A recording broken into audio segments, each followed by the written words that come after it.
All right. Quick test. Press 1 in the chat if you guys can hear me right now.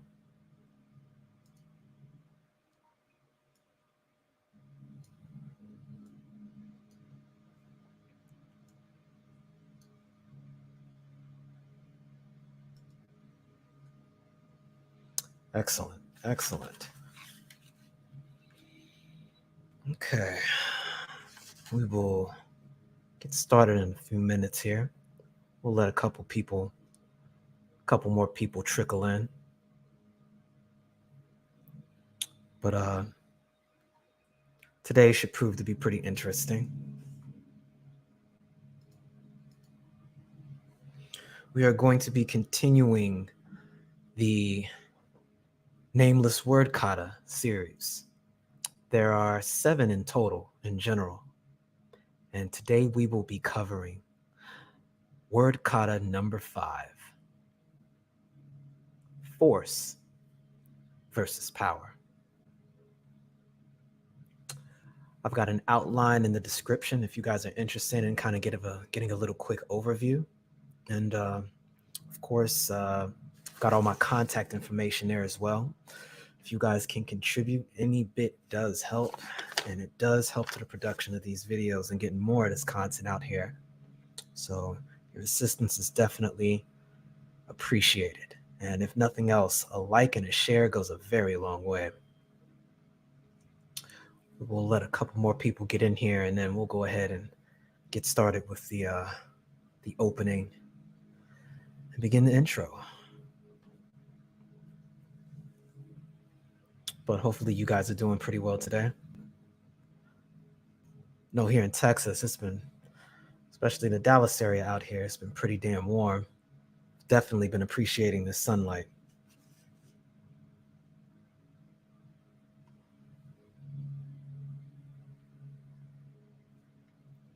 Okay, we got a few in here.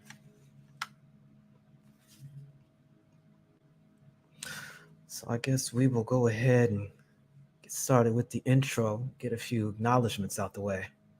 First and foremost, I want to thank you guys for showing up in the first place. Go ahead and begin.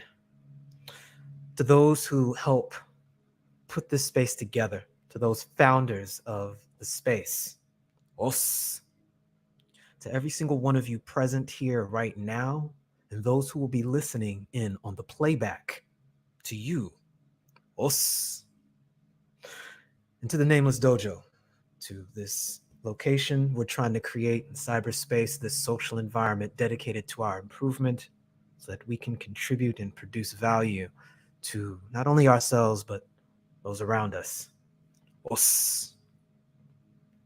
Thank you for joining me. I'm the Nameless Protagonist. Today we're going to be reviewing Sword Form 5, Force versus Power. And I think this is a very relevant topic with what's been going on and a lot of the way people have been posturing their conversations. Many of you may be familiar with the back and forth taking place with SWP, known also as Sergeant Willie Pete and BGS Ipmore, and the expectation that finished products manifest from the ether, and that simply by putting one's mind to a finished product, that an end result of something like power, which requires a systematic expression and application, can result. We're going to be covering some of that coincidentally. Interestingly enough, this sword form was created over a year ago, but this verbal martial art is designed to maintain relevance irrespective of where you go, as long as the common denominator remains other human beings. These points of view, these snaggings of human vernacular and communication will continue to rear their head. It's in that spirit that these verbal martial arts forms are intended to be presented and applied in your everyday life. And it's my hope that you can find usefulness in your life on a regular basis with regards to that. So we'll go ahead and drop some acknowledgments. We have VJ here. Os, appreciate you being here. Also, Artisan MC is over here as well. Fellow Scorpio, I'm glad you can make it, fam. Os. Pensive is here. Glad you could make it. Os. Toya the Tutor. Os. You gotta let me know if they got your channel back up again or not, or if you had to continue to go with this new iteration. But again, guys, go ahead and subscribe to her again, to her new channel if you haven't already. Hopefully they will get that situation squared away. Bruce Almighty, I see you, fam. Os. Jeff R. Os. Let's see. Prince Johnny. Os. Glad to have you again, fam. Shango Zulu. Os.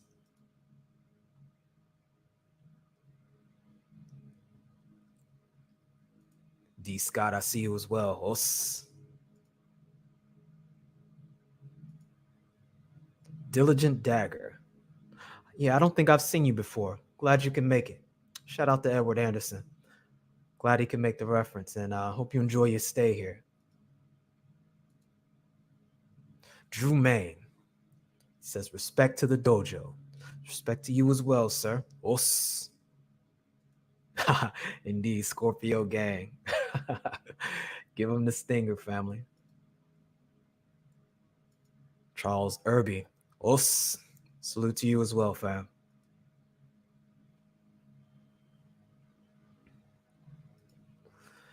Indeed, the Gynobot Wars.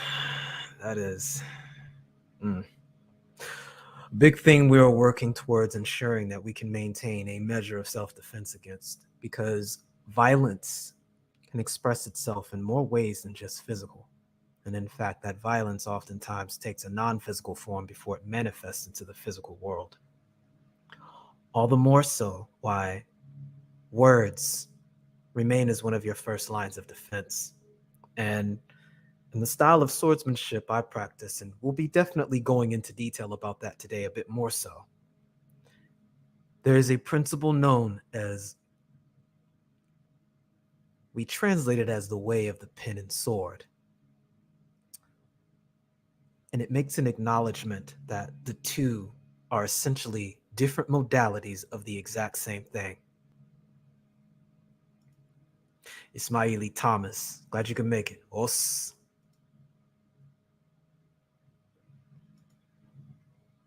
So I'll drop a little bit of context. We'll go ahead and get started. So you guys may have noticed, if you're familiar with the Star Wars franchise, how many of you have heard of the lightsaber combat forms from Star Wars? Press a 1 in the chat if you're familiar with that.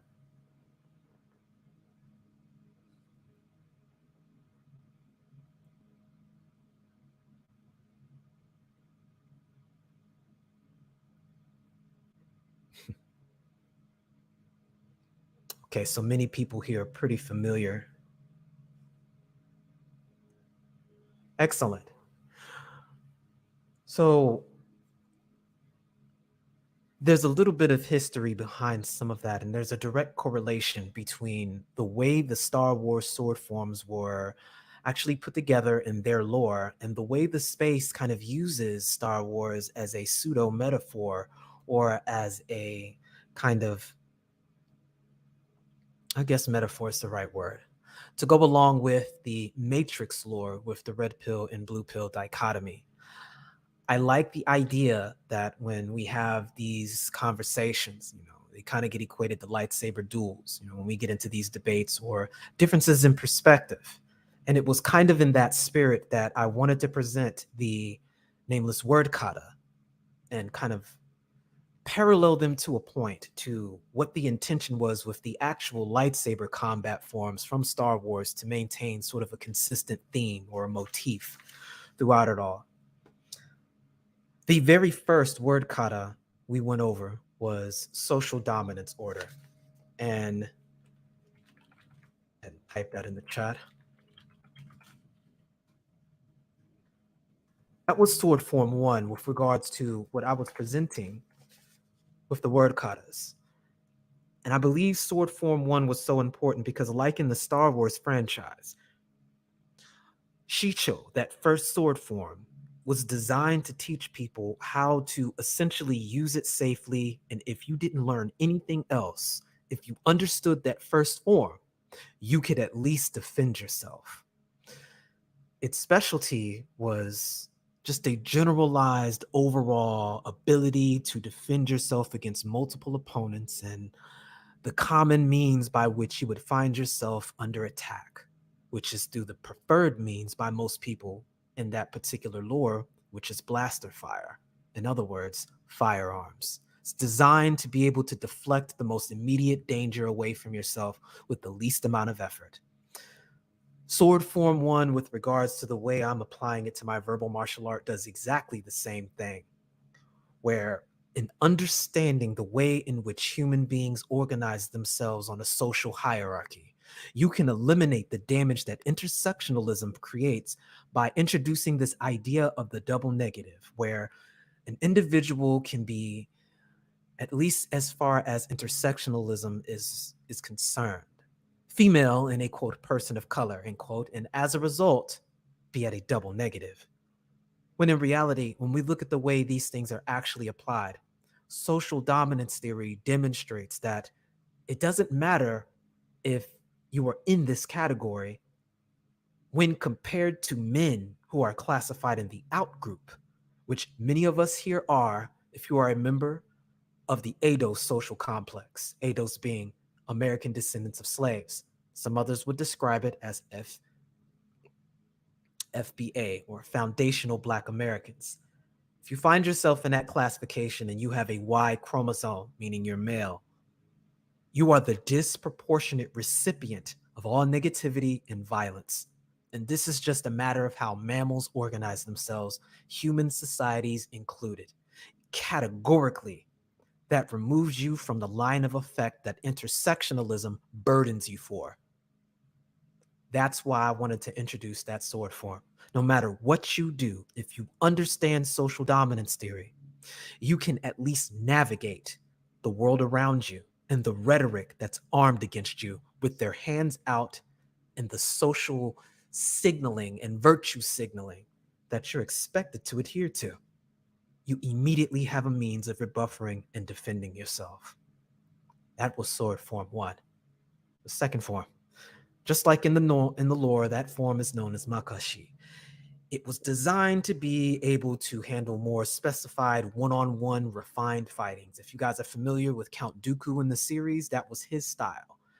It reminds you of the classical fencing you see expressed from the French and in the Olympic Games. It's meant to specialize one-on-one dueling. I took inspiration with the word form by describing it as environmental mastery. And I liked this particular concept because it was birthed from conversations I had with Dr. Nicole Ali when we were discussing things such as epigenetics and ultimately transhumanism and the effect that the fourth industrial wave was going to actually and ultimately have on society. I came to a realization that civilization and culture have a direct influence on what we classify as the environment. And if you don't understand the environment, nor the role that civilization plays and culture's ability to come up with the solution to the problems that occur with regards to it, you won't understand where you're at and why and how to navigate it. It will prevent you from acting properly in the individual position that you find yourself. We made the observation that technology, a critical component to civilization, was advancing at a point so aggressive that the culture was failing to find solutions to keep up with it. And as a result, it was influencing the environment. And as we know, environment is what dictates many people's responses, at least on an automatic level. And your culture helps infer a means by which you can navigate that environment in 3 different environments, them being the natural realm, the physical realm, such as your infrastructure, your cities, and the social realm, That being what we're expressing here, social systems that are created by an environment. The superposition between culture and civilization produces each of these environments in the natural, the physical, and the social realms. And all of us are influenced by it. Right now, we're utilizing the social environment created by the technological advance in civilization known as the computer and the internet. And that's how we're able to extend the social environment outside of just your household and your immediate family members to all over the world, literally. If you do not have a means by which the culture can address a lot of the issues that are created as a result of that, you will find yourself unable to create and mount a proper response. That was word Kata 2. In the third form, we got into what I classified as the demon gate. This really was a direct correlation in addressing a specific aspect of culture and upbringing by using Maslow's hierarchy of needs, that pyramid, and stating that on an individual and on a cultural level, if an individual's needs aren't being met, they will find means of either seizing it from the environment that they find themselves in or denying others so that others find themselves in the same position as they do. I think at its core, this is where we find a lot of issues that are going on, not just in modern society, but we in the Edo social complex as a whole. We can say that our needs chronically have not been met. And without having those needs met, specifically during your development, you set yourself on a path of destruction potentially that is very difficult to overcome. In the lore, that form is known as Sorisu or Sorisu. Its intention was to emphasize defense in such a way to where if you master this form, nothing really would be able to touch you. The catch is you won't really be able to mount an attack either, not in any feasible means. For a lore reference for characters that are familiar with the Star Wars series, Obi-Wan Kenobi mastered this form. The whole principle was defense first and everything else later. It centered around having a solid foundation in the center, and it worked much like a circle that spirals over and over again. It's kind of interesting because, again, it reminds me of the concept of cycles. And that's where I got my inspiration to compare it with the word kata form, with the demon gate, and understanding how you formulate your view based off the cycles that have been created before you. I have an axiom that I repeat often. Any ritual that you don't take conscious control over becomes a subconscious behavior. That is the nature of cycles. That is the nature of culture. Your culture has gone out of its way to try to adapt to what it's faced before and the means by which it gets its needs met. That's where you acquire your value system. That serves as your worldview and foundation on how you deal with problem solving. And Maslow's hierarchy of needs describes those baseline needs you require to be able to function. Starting with simple having safety and your needs met with regards to food. That's floor number one. If you don't have food to eat and general safety from immediate harm, you can't function as a human being. You need that addressed. Every culture has found a means of addressing that. The second stage, if you don't have a means of shelter and some way to acquire readily available resources and food and a relative measure of safety, you still can't function. I make the argument that the Edo social complex places an overemphasis on these first two, and the modern era does the same, but even more so those first two with regards to the Edo social complex, because during slavery, during our captivity, those two things were not in our control. And as a result, it creates our value system where we think we're done with the socialization process of children rearing if those two dynamics are addressed. there's a disproportionate overemphasis of this, and it creates an issue. And it's these other two that go neglected, which is where we find the majority of our issues. The next one being a sense of self-esteem. If you don't have that self-esteem, that empowerment of knowing that you have value, and I'm going to isolate that particular topic probably next week. I think that's going to be next week's topic, addressing this issue of intrinsic value and how it's conditional in our social complex and the problems that creates down the line. I think that at its core is our number one issue. This idea that respect has to be earned and that intrinsic value, especially if you have a Y chromosome, is conditional. That is profoundly problematic. I'm going to dedicate a live stream to that, and that will likely be next week's topic because it comes up repeatedly within this space, and I think it needs to be addressed. And I'm probably going to have to lean on a lot of folks that have masters and degrees in psychology to really express how critical this is, to have this addressed and reinforced at home if you be in order to become a fully realized functioning adult without having to go to therapy later or end up with these issues that we talk about with the demon gate and trying to destroy and seize that from other people, which is what I and most of us observe and see as normal, unfortunately, because it's been normalized within the culture.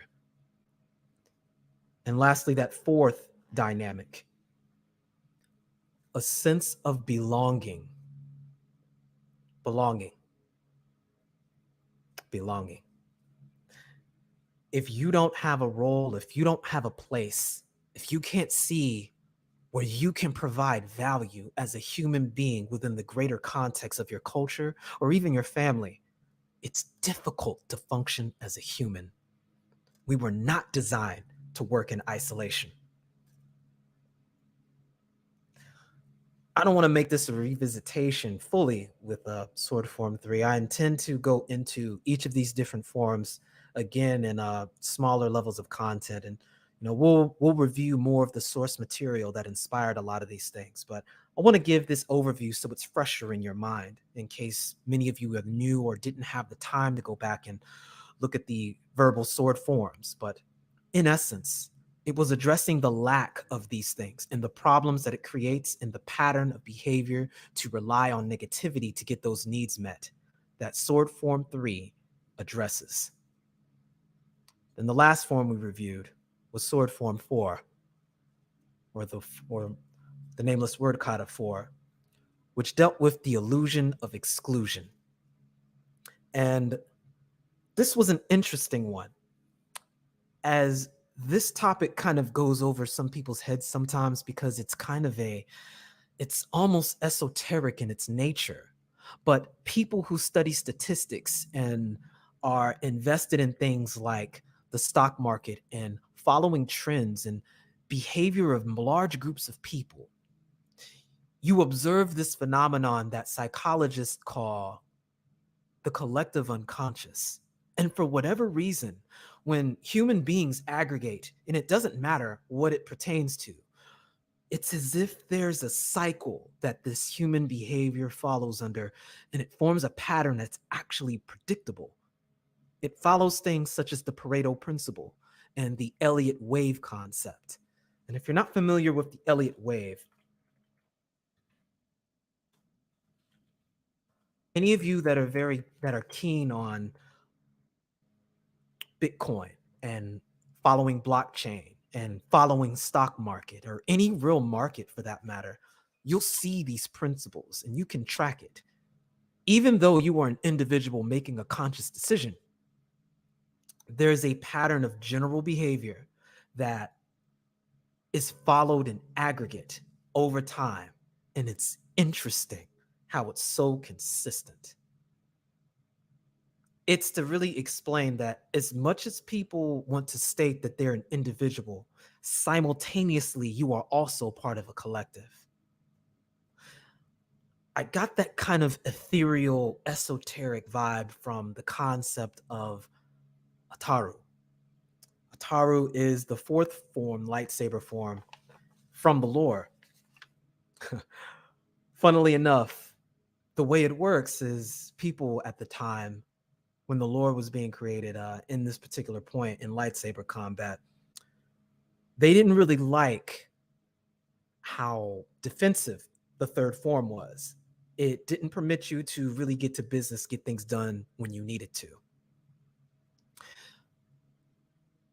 This was the reason why the fourth form was created alongside with the fifth one. And I think you'll understand why these two are kind of interesting in their dichotomy to each other. Ataru allows an individual to rely more so on the force, the mythical power that fuels all the things that individuals that use the force do. So if you don't have the physical strength to do certain things, you can just use the force and augment everything you do. And it enables you to do superhuman feats. If you remember the series, spoilers, if you saw the way that Yoda was fighting, Yoda was using sword form 4, Ataru. Qui-Gon Jinn also did the same thing, and Darth Maul does the same thing as well, although he uses another that we will discuss later. And that one's going to be an interesting conversation as well. But Ataru isn't always very favored. It requires broader thinking, and it can wear you out. Much like an individual can get lost in the concept of blaming an individual and losing sight of their connectivity to the aggregate, or looking at the aggregate and ignoring the relationship or the actual accountability that that individual really has. It's very interesting. But at the end of the day, both things are true simultaneously.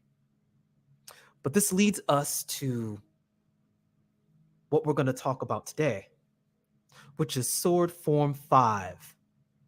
And for those of you who follow the lore, you guys may be familiar with this one, as it's a pretty big and popular form because it is the style that Darth Vader preferred, known as the Way of the Krayt Dragon. It's divided in two different concepts. One, Shien and Jimso. When you look at this idea, this topic for today, force versus power, I was inspired to use this as a parallel because the two have one thing in common, and that's strength. Strength animates the use of sword form 5, but strength is also the key to what we're talking about with this verbal form, force versus power. When we look at Shien in the lore, it was designed to be a modality of attack that allows an individual to take on multiple opponents at once. Its whole goal is to be one that is able to attack many. In contrast, the form of Jimso, it isolates itself from taking on many individuals and instead uses the force to augment strength that you already have. And it lets you focus on taking down one thing at a time with overwhelming power, overwhelming strength. At its core, these are modalities of getting things done.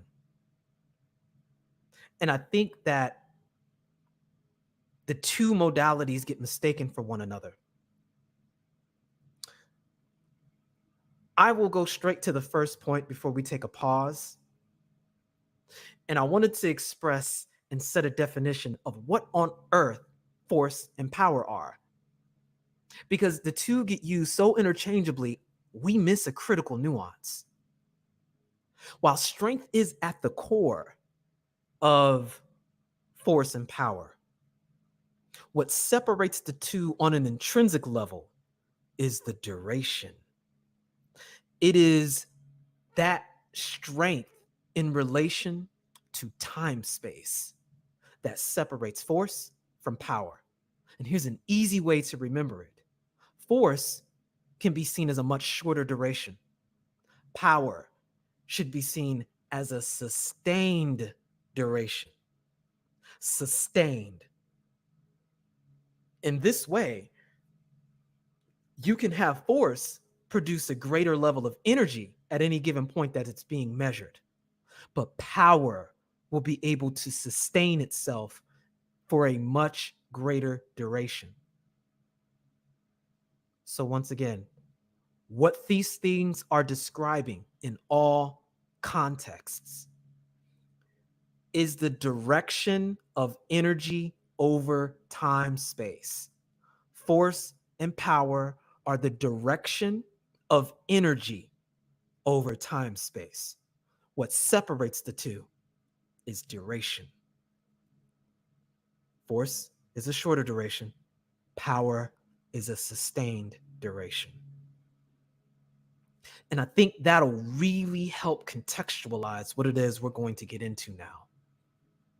Because I think people don't understand when I make the statement, especially what I said in the last live stream, when I said men in the adosocial complex don't truly have power, we have force. That doesn't mean that we lack a means of getting things done. It doesn't mean that we're somehow broken or flawed irreparably. What I'm saying is we have learned to master force, and we are far less adept of utilizing power.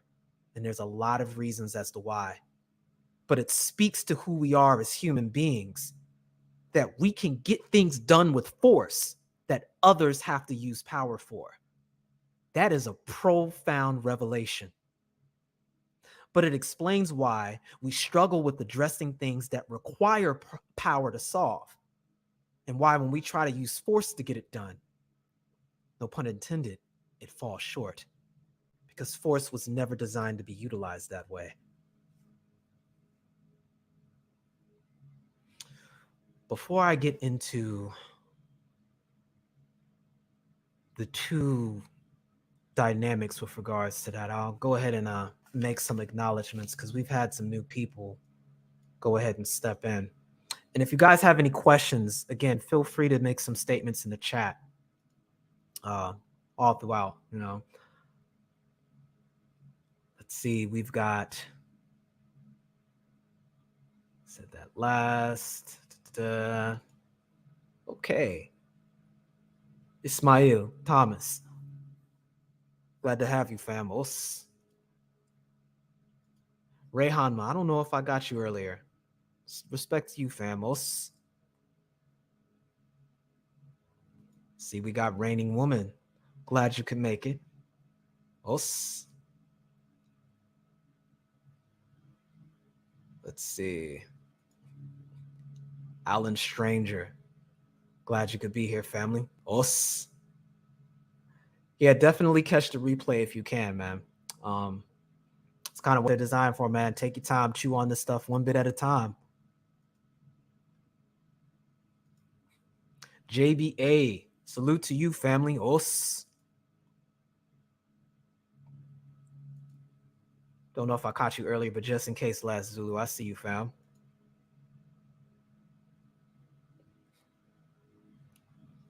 Let's see. Man, the Scorpio was strong in the chat today, man. Rael, salute to you, family. Os. Yeah, he's right. Charles Irby. The idea that you have to earn basic human respect is a concept that came from white racists that Black females have grafted into their consciousness by wanting to be white biologically.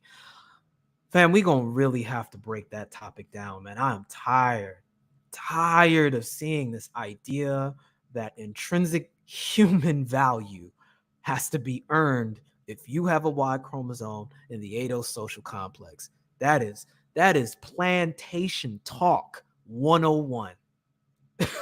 I mean, I have no other way of describing it. It's unfortunate, and it is a hallmark of dysfunction within the culture. And I don't think we can get anywhere to actually address the conversation of power, which we're going to get into until we actually erase this concept from thinking. And unfortunately, it's kind of really reinforced. And you can kind of blame the first industrial wave for promoting this idea with the commoditization of human beings by turning them into data points rather than actual living, breathing entities with needs. And again, if you come from a culture or behavioral predisposition that overemphasizes those bottom two aspects of the pyramid of having baseline safety and food to eat and then a roof over your head, you know, I put clothes on your back and fed you. If that's it, then what you've done is you've commoditized the family to just being data points. I can see the line of effect on where this came from. It's very unfortunate. And I think that's everyone. So we will go ahead and drop in the point two. Or rather, we can.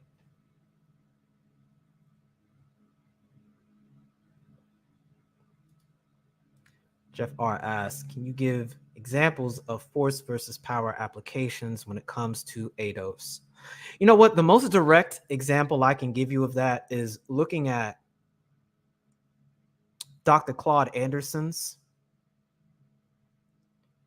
Powernomics. I'm going to get to that a little later, but I want you to keep that in the back of your head. And I made this statement a long time ago, and I still stand on that. I said that if you look at the gynocracy, it has met every requirement, every floor power that Claude Anderson describes as being needed to acquire power. The gynocracy has attained and occupies every single floor. And if you've got a Y chromosome, you can't say that, unfortunately, because your presence in any of those things is only in the context of a flat blackness, or you have an asterisk by your name and that you need to have an acronym that goes alongside it. And if you want to know what I mean by an acronym, I think you understand when I say alphabet. It's the only way you're allowed in those floors of power. Now, can you exert force in these means? Sure, we have exceptions everywhere. Take a look at any music, artist, people who are sports players, folks you know about in the media by name. We have exceptions everywhere, individuals that command tremendous force, but they don't get anywhere because they can't utilize power. And we'll get into why in a second here. The general premise behind power and force and the reason why it creates issues, and one of the things that makes us, I guess, as a group so incredible, is that if you want to break down the mechanics of force and power compared to one another, force is additive. Type this out so you get a little visual. And power is multiplicative. What we're talking about is the way the energy changes and fluctuates over time. I made an axiom to describe this one time when I was on the Roger Report, and people didn't understand what I meant by it. And I'll break this down here. I made the statement that 1 with 10 is oftentimes less than 10 with 1. Hopefully that gives you a visual. 1 with 10 is oftentimes less than 10 with 1. And remember what I said, that 1 with 10 is force. 10 with 1 is power. In life, it is very difficult for one to acquire so much energy at a point in time space where their energy output can equal a 10. And oftentimes if we lean back on what's talked about with Sword Form 4 about this idea of the individual not being related to the aggregate and the aggregate not being related to the individual, it's easy to see all of these illustrations of people who have, quote, pulled themselves up by the bootstraps and made it, from the mud. They did it. They pulled themselves out from the mud and created a damn empire from scratch. That is an example of force because you are one individual. You didn't succeed because of the culture you came from. You succeeded in spite of the culture you come from. That is an example of force. The energy output required is so different. If you look at our story throughout history, we can find individual examples of human beings that are so distinguished that to this day they're being talked about even after their assassinations. In fact, that's a common denominator. They're either assassinated physically or assassinated by character. People who have been so exceptional, people who have commanded so much energy that they could get done with force the things that other groups of people have to get done with power. 10 with 1 are doing the work that 1 with 10 can do. And to use that as a kind of shaming tactic to silence people to say, just work harder, is the problem I have when we have these conversations. It's something you hear that's dismissed on us all the freaking time. I first saw this dichotomy when we had a lot of this mess being portrayed towards us on Fox News. The classic bootstrap argument. Shout out to Bill O'Reilly. That nonsense. None of it really sat well with us. We never could really articulate that reason why. Because it seemed like no matter how damn hard you work, no matter how much you worked as an individual, you commanded all this damn energy, and you look around you and people are not working this hard and they're getting literally so much more done with way less energy. What you're observing is the difference between power and force. We think that because the value system within the adosocial complex is so baseline that so long as those baseline needs are met, roof over your head, food to eat, and a little bit of bling, and you get access to some box, you're good. It has nothing to do with success. You're not going to actually attain power. Why? Because that's all additive. Addition is the way of force, yet multiplication is the way of power. What I mean by that is power will always outscale force, and that's its weakness. So when you try to wield force as if it were power, more often than not, you fail. Because the means of stopping power is different than the means of stopping force. You stop force through the means of subtraction. Subtraction stops force. Why? Because if you've got that 10 units of energy, take that 1 and subtract it by 1, and you get 0. Subtraction. That's all it takes. Yet, what it takes to actually stop power, at 10 with 1.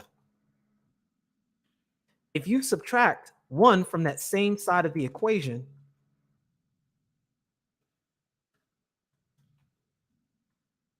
you get 9 with 1. You know what? It's not 0. It's not 0. You have to stop power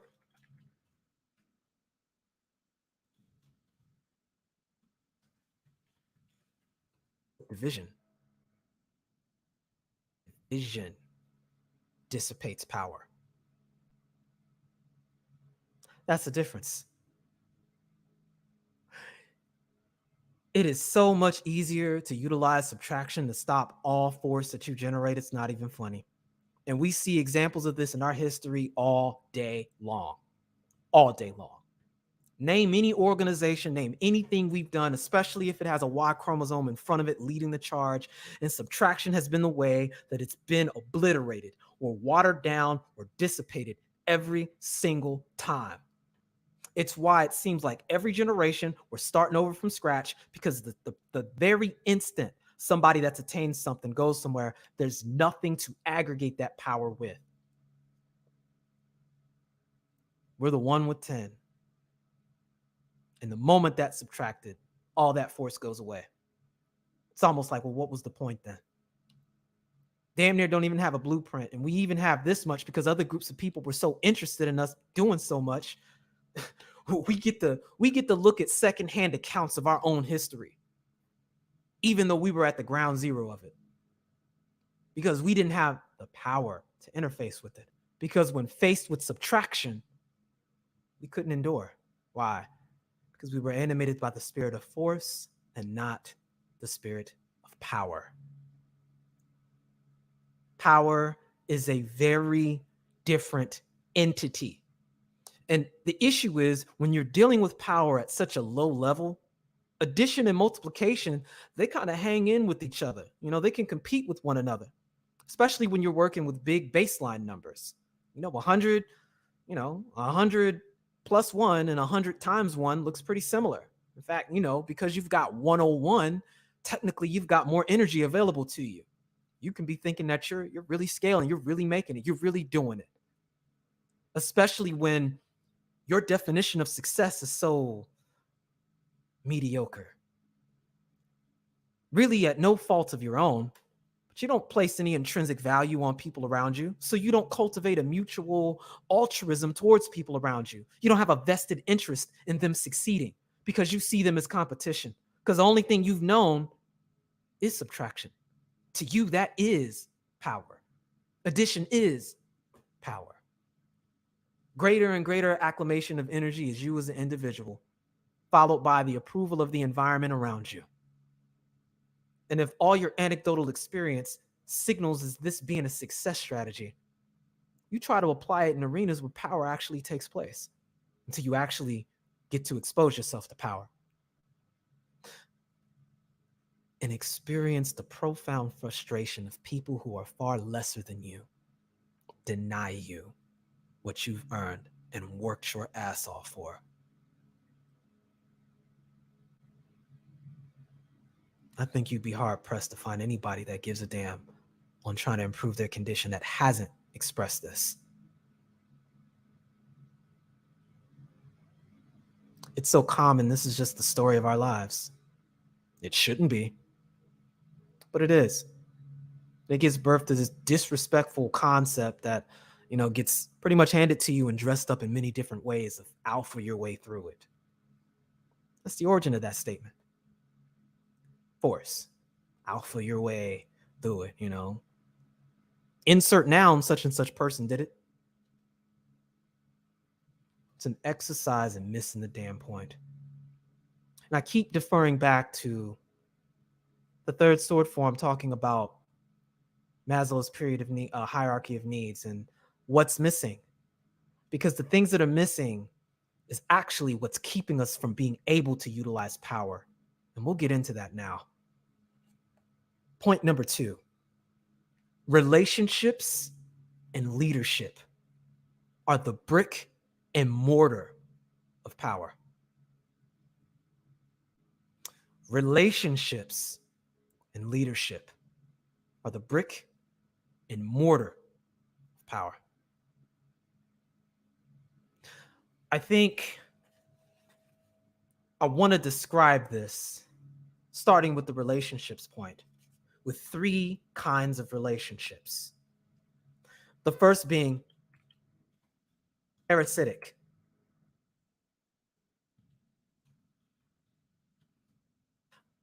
I think most of us understand what a parasite is. We're definitely going to go over a little bit, though. The next, symbolic. Think balance. That's what we'll call it. Balance. 50-50 egalitarianism. Balance. A symbolic relationship is animated by the spirit of balance. And lastly,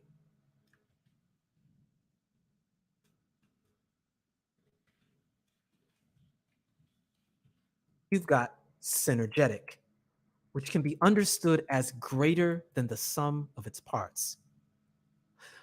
A parasitic relationship has this concept that there is a advantage that one is able to assert over the other.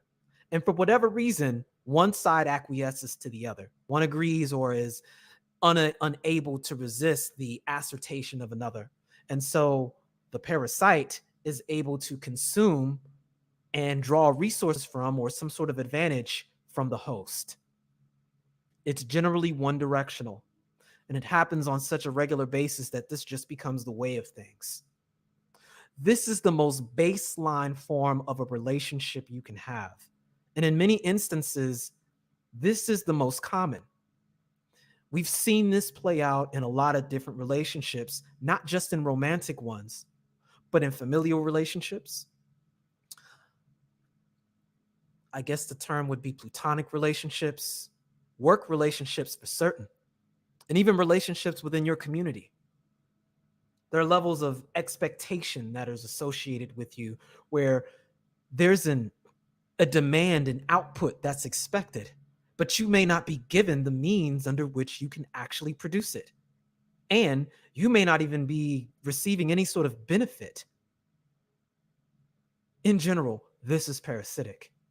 Oftentimes, forms of logic, at least when this is experienced within a social environment, can be applied to where individuals that are in a lesser category, or if they have this culture of greater than and lesser than, then groups of people or individuals will be slotted for or marked to become hosts for individuals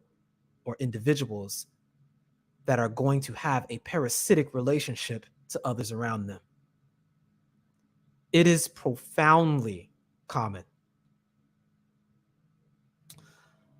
Next, we get into the symbolic relationship. And in general, this is normally the best most people ever experience it. Oftentimes, it's simply just a situation where, and this is what's expressed. I think in the most part, it's not so much that it's balance in a passive way, but there's a mutual exploitation. I'm going to put these two as a dichotomy.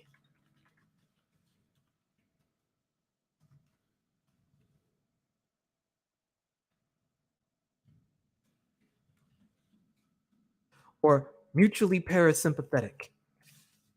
In other words, one leeches off the other, and the other leeches off the said person. And that mutual exploitation creates a kind of balance. I think that's the best a lot of people get. Maybe on the surface it appears to be truly, cordial, where it just is, you scratch my back, I scratch yours. But you don't really get anywhere with regards to developing a measure of trust, which is required to enter into that realm of power later on when we get to that, especially in the leadership context. If you've got a parasitic relationship, oftentimes if you've got people, and I'm going to defer again to sword form 3, getting into that demon gate, we hear this concept of demon time, where because people's needs aren't being met, they're used to taking what they need from something. So if you've got an arrangement where you're just taking and leeching from each other, that's understood. That creates a symbiotic relationship. It's not necessarily parasitic in the strictest sense, but it's still a mutual exploitation. What happens is if one party, for whatever reason, doesn't exploit as aggressively the other, you begin to get an imbalance. And that's when that symbiotic relationship can turn into a parasitic one, just like that. We see that happen often. Oftentimes, it's, especially when we get into the relationship dynamic, it's dictated by Briffelt's law. It's where you get the idea of pump and dump. There's so many things wrong with the idea of mutual exploitation, but that's pretty much the ground zero of where you get best case scenario with a lot of things. It's very rare that there's a benign, just mutual benefit that, it is what it is. Many of us will strive for the rest of our lives to just reach that point with society and those that are around us, to the point where we're not being exploited and we're not exploiting others. I think that's the actual baseline symbiotic relationship we're aiming for. And I think that is the beginning gateway to power. You've got to have that baseline, not wanting to exploit one another, but to see that there's value in the person next to you, and that you can just simply provide something knowing that if they're doing good, then you in turn will be doing good. And if you're doing good, they also will reap those benefits. A mutually beneficial scenario. I think that should be the ultimate goal of a symbiotic relationship. Mutually beneficial.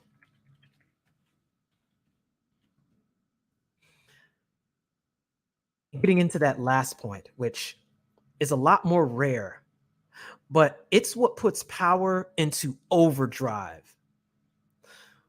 And I think this is the highest expression of human relationships that we can experience, that I think we should be striving for. And I think you can do this if you take the time to really review what was said. When you're dealing with a group of people whose needs are being met, they have a mutual vested interest in each other, and you can begin to acquire purpose. You can see that even though two people aren't the same, they may have completely different strengths and weaknesses, but when you put them together, their combination allows for them to get things done that they would have not been able to do by themselves. That is when you enter into the realm of synergy. Synergy is when two pieces come together to form something greater than they would be individually. They can stand complete and whole in and of themselves without the assistance of anything else. But when you combine the two together, they can be as different as the sun and the moon. Combined, you get a much greater end result. That is synergy. And when you begin to factor things like this, you can begin to see, when you look at this formula, 1 with 10 versus 10 with 1, when you're dealing with a situation in the 10 with 1, if animated in the spirit of a parasitic dynamic, that 1 is probably 0.5.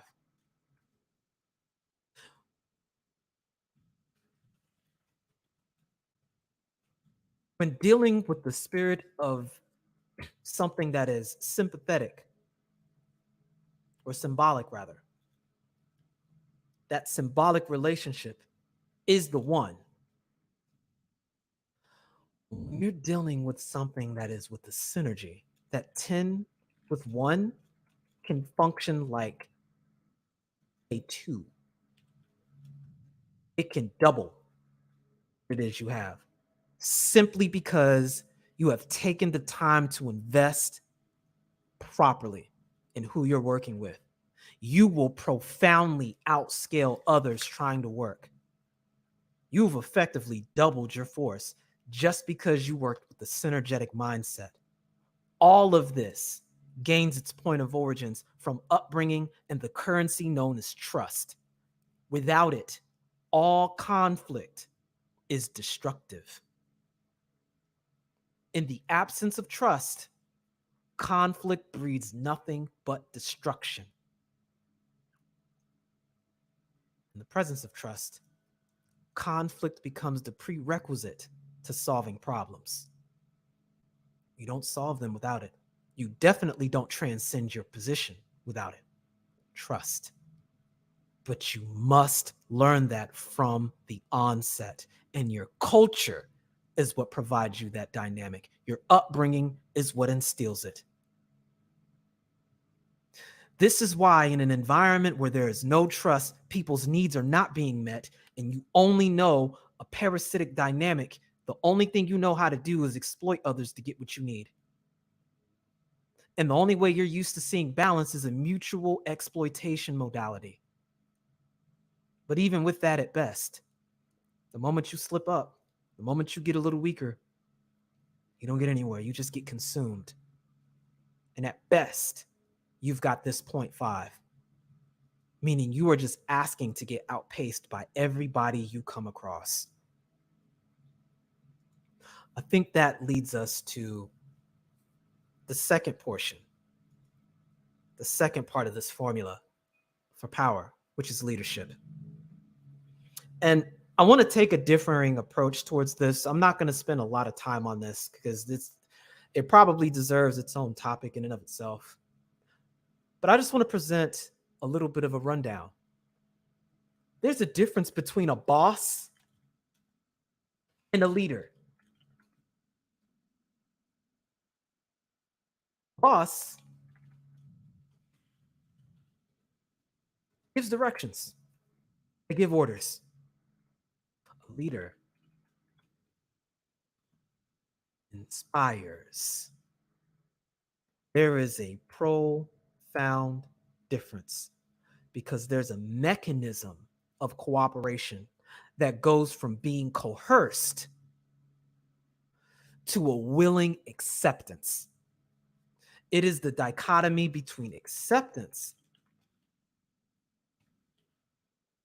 and control.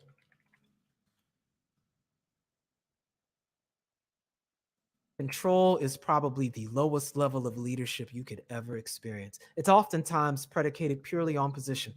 You get a position, boom, you're at that boss position. There you are. For the majority of individuals in the Edo social complex and our socialization on the plantation, position was the only thing that leadership meant. People will respect the position to a point. You have no ability to inspire. You can just coerce and as a result, control, generally unwillingly. When you've got that kind of inefficient energy output, what you're going to receive is that bare minimum. It operates on a modality of liability rather than responsibility. There's a difference. Liability is baseline. It discourages initiative. It discourages taking any additional steps to address a problem, to solve an issue before it starts, because, okay, that may not be in the description. That may not be what you need to do. You as an individual that's subject to a boss are going to do exactly what the boss says because they're not vested in inspiring you. You're following the instruction because you signed up for a position and there's on paper a written expectation of what you need to do. Versus an individual who's vested in your progress, that's interested in you as a human being, not as a point of data, and wants to see you succeed. And they make a request of you rather than an order. The energy that animates your response to that request oftentimes is a night and day difference. And you'll find yourself doing things that were never written down on paper. That's the difference between a leader that inspires and a boss that gives directions. Acceptance versus control. That is profound because many people will live and die and only stay at that low level, being in a position of leadership because they have a title, because they have a position. They identify with that position rather than see it for what it is, as an opportunity to influence. Because what we're talking about ultimately is compulsion versus influence. Influence is another word for power, ultimately. If you can create influence, you can create power. And there are multiple mediums under which you can express that. But if you have an understanding of influence, you can lead. And it will place you above this idea of simply being a boss. When you can put yourself in a position to where you can teach other people to be leaders, that is a higher expression of leadership. And it allows for you to outscale and multiply your influence on a multiplicative level rather than on an additive level. And very quickly, you can begin to see how relationships is a critical way to address that. If you've learned how to invest into the well-being of those that are within your group that you are in charge of, if you can recognize their baseline needs and not see them as something to be preyed upon like some parasite, if you're not the parasite and seeing the people that are under your command as hosts to be consumed, leaning on this idea of this is the expectation of you, if you can transcend that and get into a symbolic relationship and recognize that if their needs are met, they're going to be more willing to help meet your needs, you'll rise up that relationship dynamic and you'll have full benefit of leadership. And you can create people who will then in turn become leaders. And when you can lead other groups of leaders and they in turn learn how to do the same thing and create leaders themselves, what you've created is a legacy. That is an influence force multiplier that is so profound, it would get so much more work done. It builds trust, and we already know that trust is the prerequisite towards creating altruism and the first step in being able to create synergy. And that's how you create a sphere of power. That's how you can outpace force all day long with virtually no effort whatsoever. No matter what you do, force will always be outpaced by power in the long run. And those key ingredients to power are relationships and leadership. I would make the argument that within the Edo social complex, when it comes to that, what we've learned in our culture on the relationship dynamic is nothing more than a parasitic relationship. And at best, we learn how to practice mutual exploitation under the guise of arrogantly calling it 50-50 and shaming you if you fail to learn how to exploit casually, and giving a default to where if you have a Y chromosome, you're the one that's expected to be the host rather than the other way around. There's a precedence. There's an expectation for you with the Y chromosome to be the host to a parasite. And people wonder where all that resentment comes from. And then people wonder why people get on, quote, demon time and say, F that. Instead of being exploited, I'll exploit other people. You don't get trust out of that. Neither do you get trust when you rely on positions to coerce control and order around. You'll use a parental title. You'll use a job position title. You'll use a title that's assigned to you by something. And all you are is that title. But you aren't invested in who you're supposed to be inspiring. And you don't offer the tools to help your people become leaders so that they can in turn do the same thing. And those who become leaders and those leaders that become leaders become a legacy. You don't get to that point. Not if you're trying to be a boss. Or at least the cultural motif we're likely more familiar with, an overseer. It's with creating synergetic relationships and inspiring others to be a leader that you get the foundations for power. And this is the primary dynamic the Edo social complex has skipped completely over. Because we are so goddamn strong as individuals, we can have enough force to compete with other people who are using power. But the catch is you cannot expect the same institutions and end results that happen that require power just because you have force. They are false equivalents. And you will never get the same thing trying to use force to do what power mandates. For as much energy as a stroke of lightning can create in an instant, it is not going to light your light. It's not going to power your computer. It'll blow out your fuse. What you need is sustained. That lightning strike is force. So much energy in that. But to just run your computer, to run your cell phone, all you need is a fraction of that, a steady amount of that over time, and you can get so much more done. That's the difference with regards to force and power and the multiplicative nature of power. I'm going to go ahead and pause here and conclude part 2 of that, and we'll jump to part 3 in a second, but I want to make some mention. Some folks came into the chat, and I got a cash app here I do want to acknowledge. We got Fitness Mom.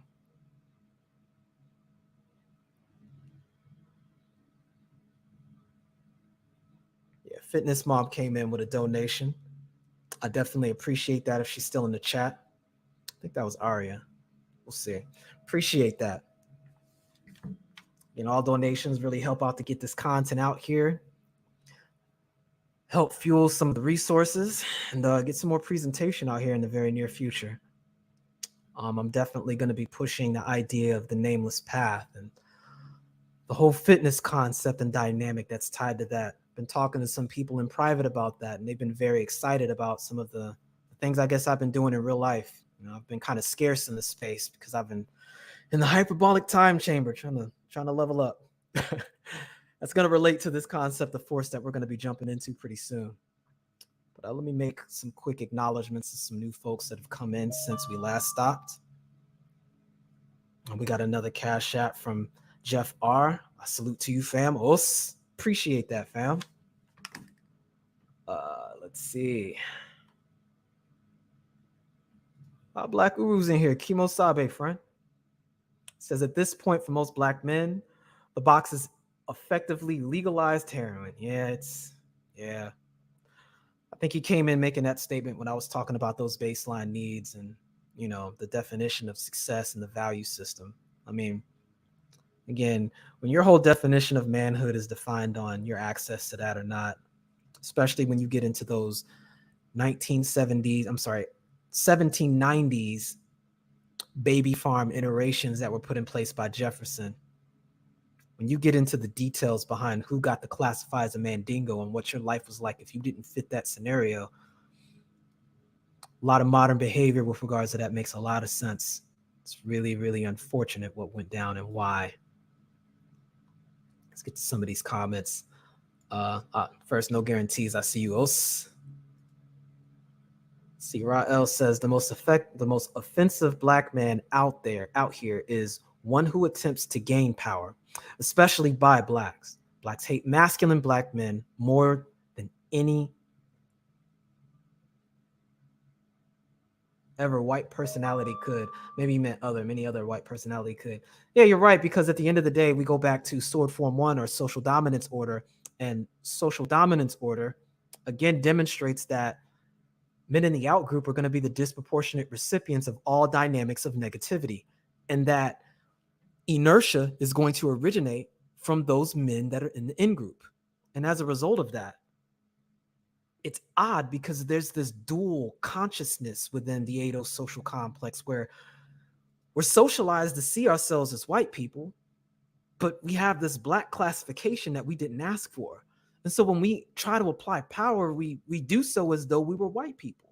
It's weird. And that's how you get this weird dynamic where we'll start sounding like individuals that are part of the dominant society. And we won't see each other as having a vested mutual interest as part of our own group, which prevents us again from being able to form our own in-group. You know, maybe that I'm going to have to really sit down and get into that. I think I'm going to have a stay in your lane topic where I really break that down and get into the cultural muscle memory that's really in place and embedded in our worldview that really gets us hard stuck on staying in your lane and just doing you, and that's it.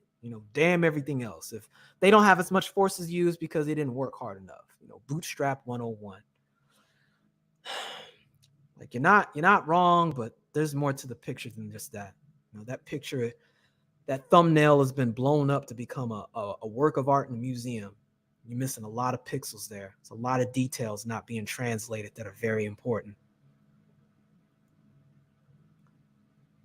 See, we got Young Jay.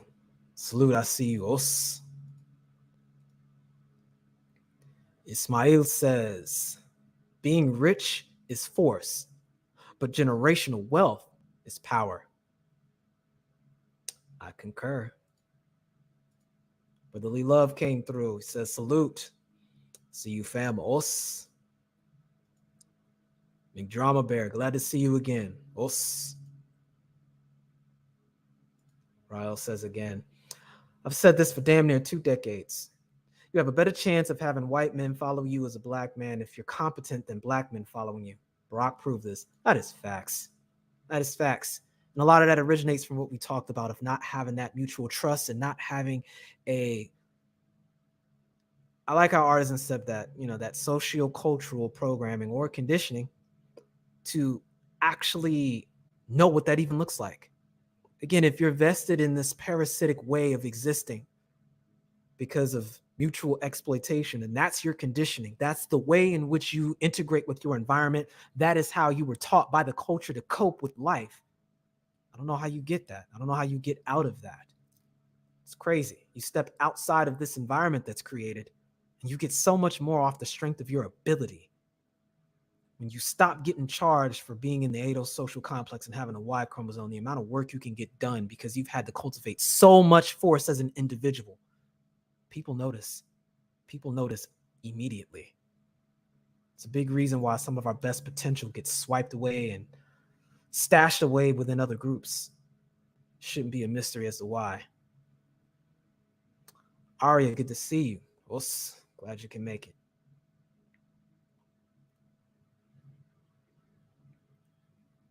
See, almost done with these. Again, if you guys have any questions or statements you want to make, go ahead and drop that now. Quest for Zion came thing. Salute to you, fam. Os. We got Matt Tate. Glad you can make it. Os. Peace and power indeed.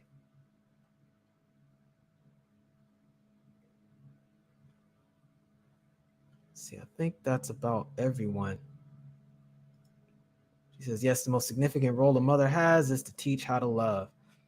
We're going to get to that, but that is indeed important. Women serve as the catalyst, the record for the culture. They are literally the paper that receives the ink.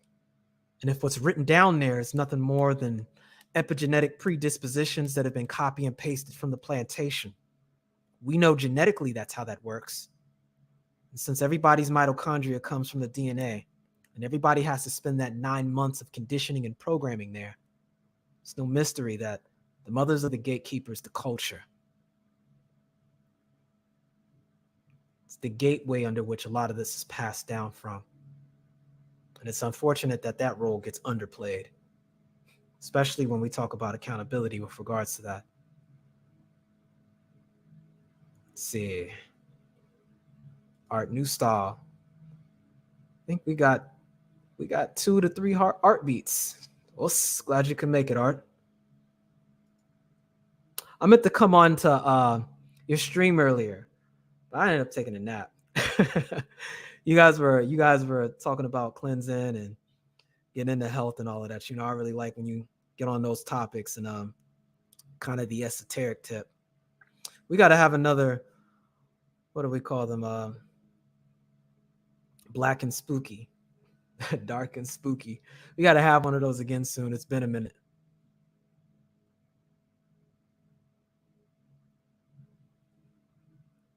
Let's see, Artisan MC. Appreciate the lookout. We got Ado, or Ado, Art Os. Wait, I know Gil. There he is. Gilgami came in. Forgot to salute you earlier, man. Mbutu. Os. Okay, I think that's everybody. I think I got everything here.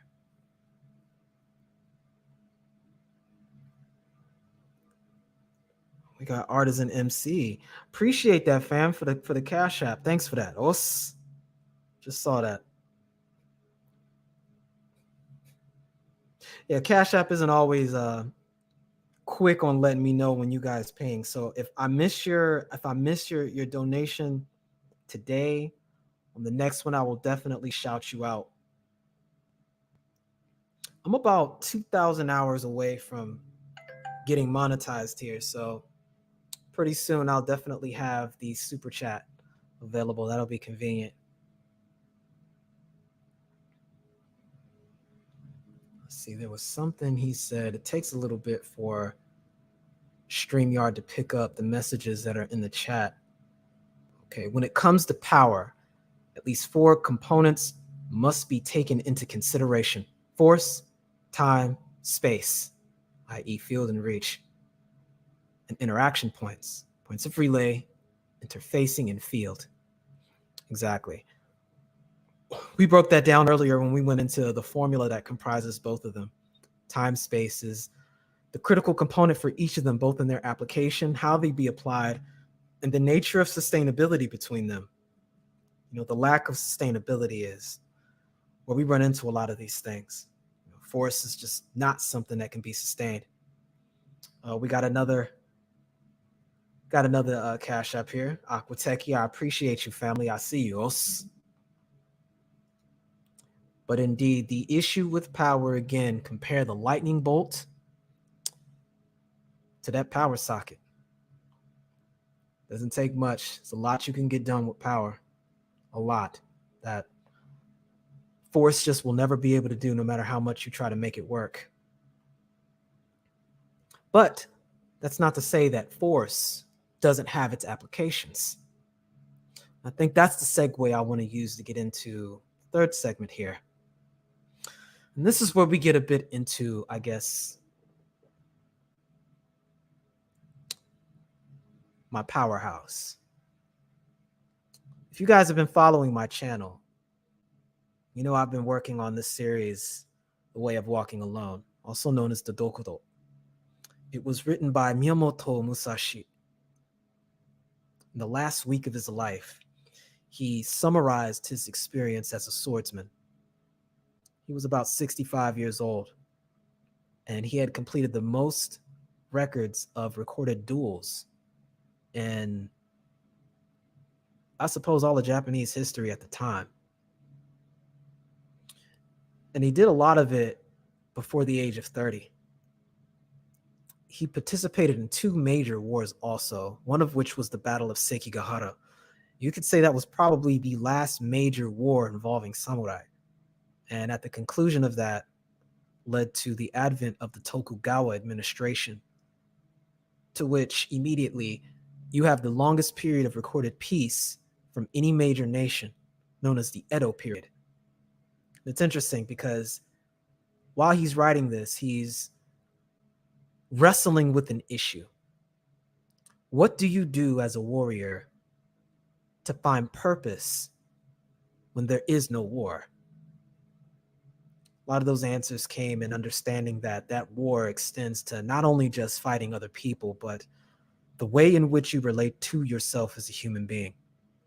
In the spirit of this, he had to contemplate the idea of being alone and what it meant to have to do things on your own volition with no network. It animates a principle that's very common in samurai culture, known as Musha Shugyo.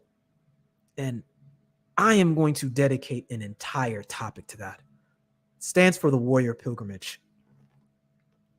And I'm going to submit that concept to the space to really present it as kind of an answer, a transition period into how to begin that process of emancipation from this problematic conditioning we find ourselves in the Edo social complex, especially if you have a Y chromosome.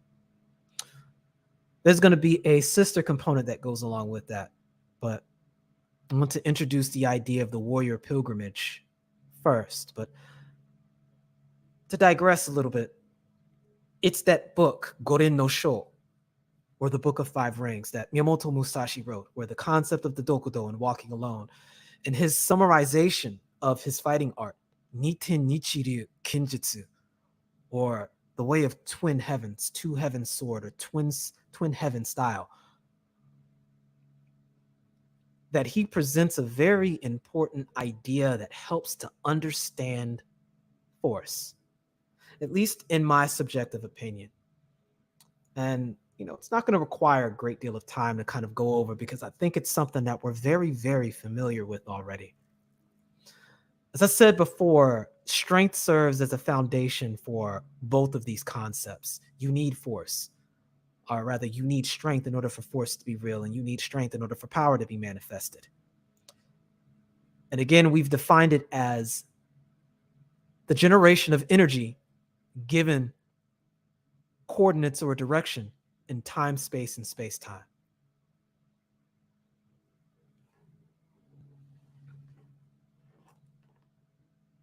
I think this is a fundamental requirement, that if you are an individual in this modern era, strength in all means, in your mind, in your body, and in your spirit, must be cultivated, because it is being tested and it is being brought under stress, which is how you get resilience, your ability to endure that.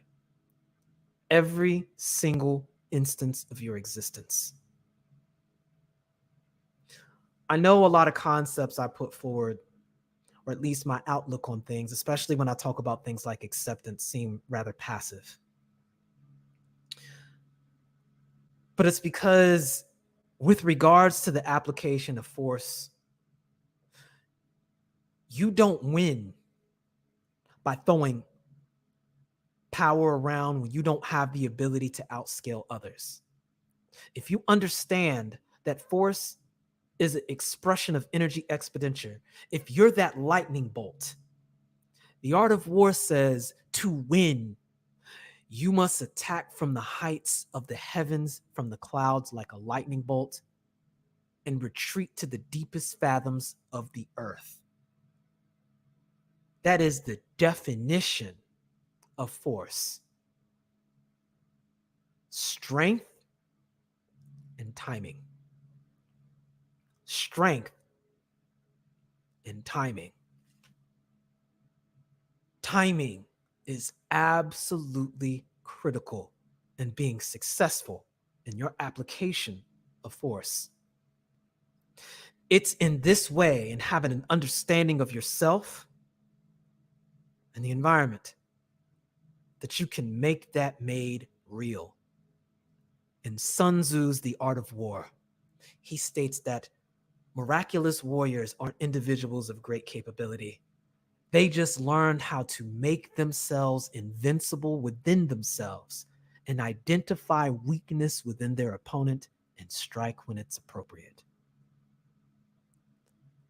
In other words, as it's been said by others that follow the way of the sword, they do not know the way to overcome others, but they know the way to overcome themselves.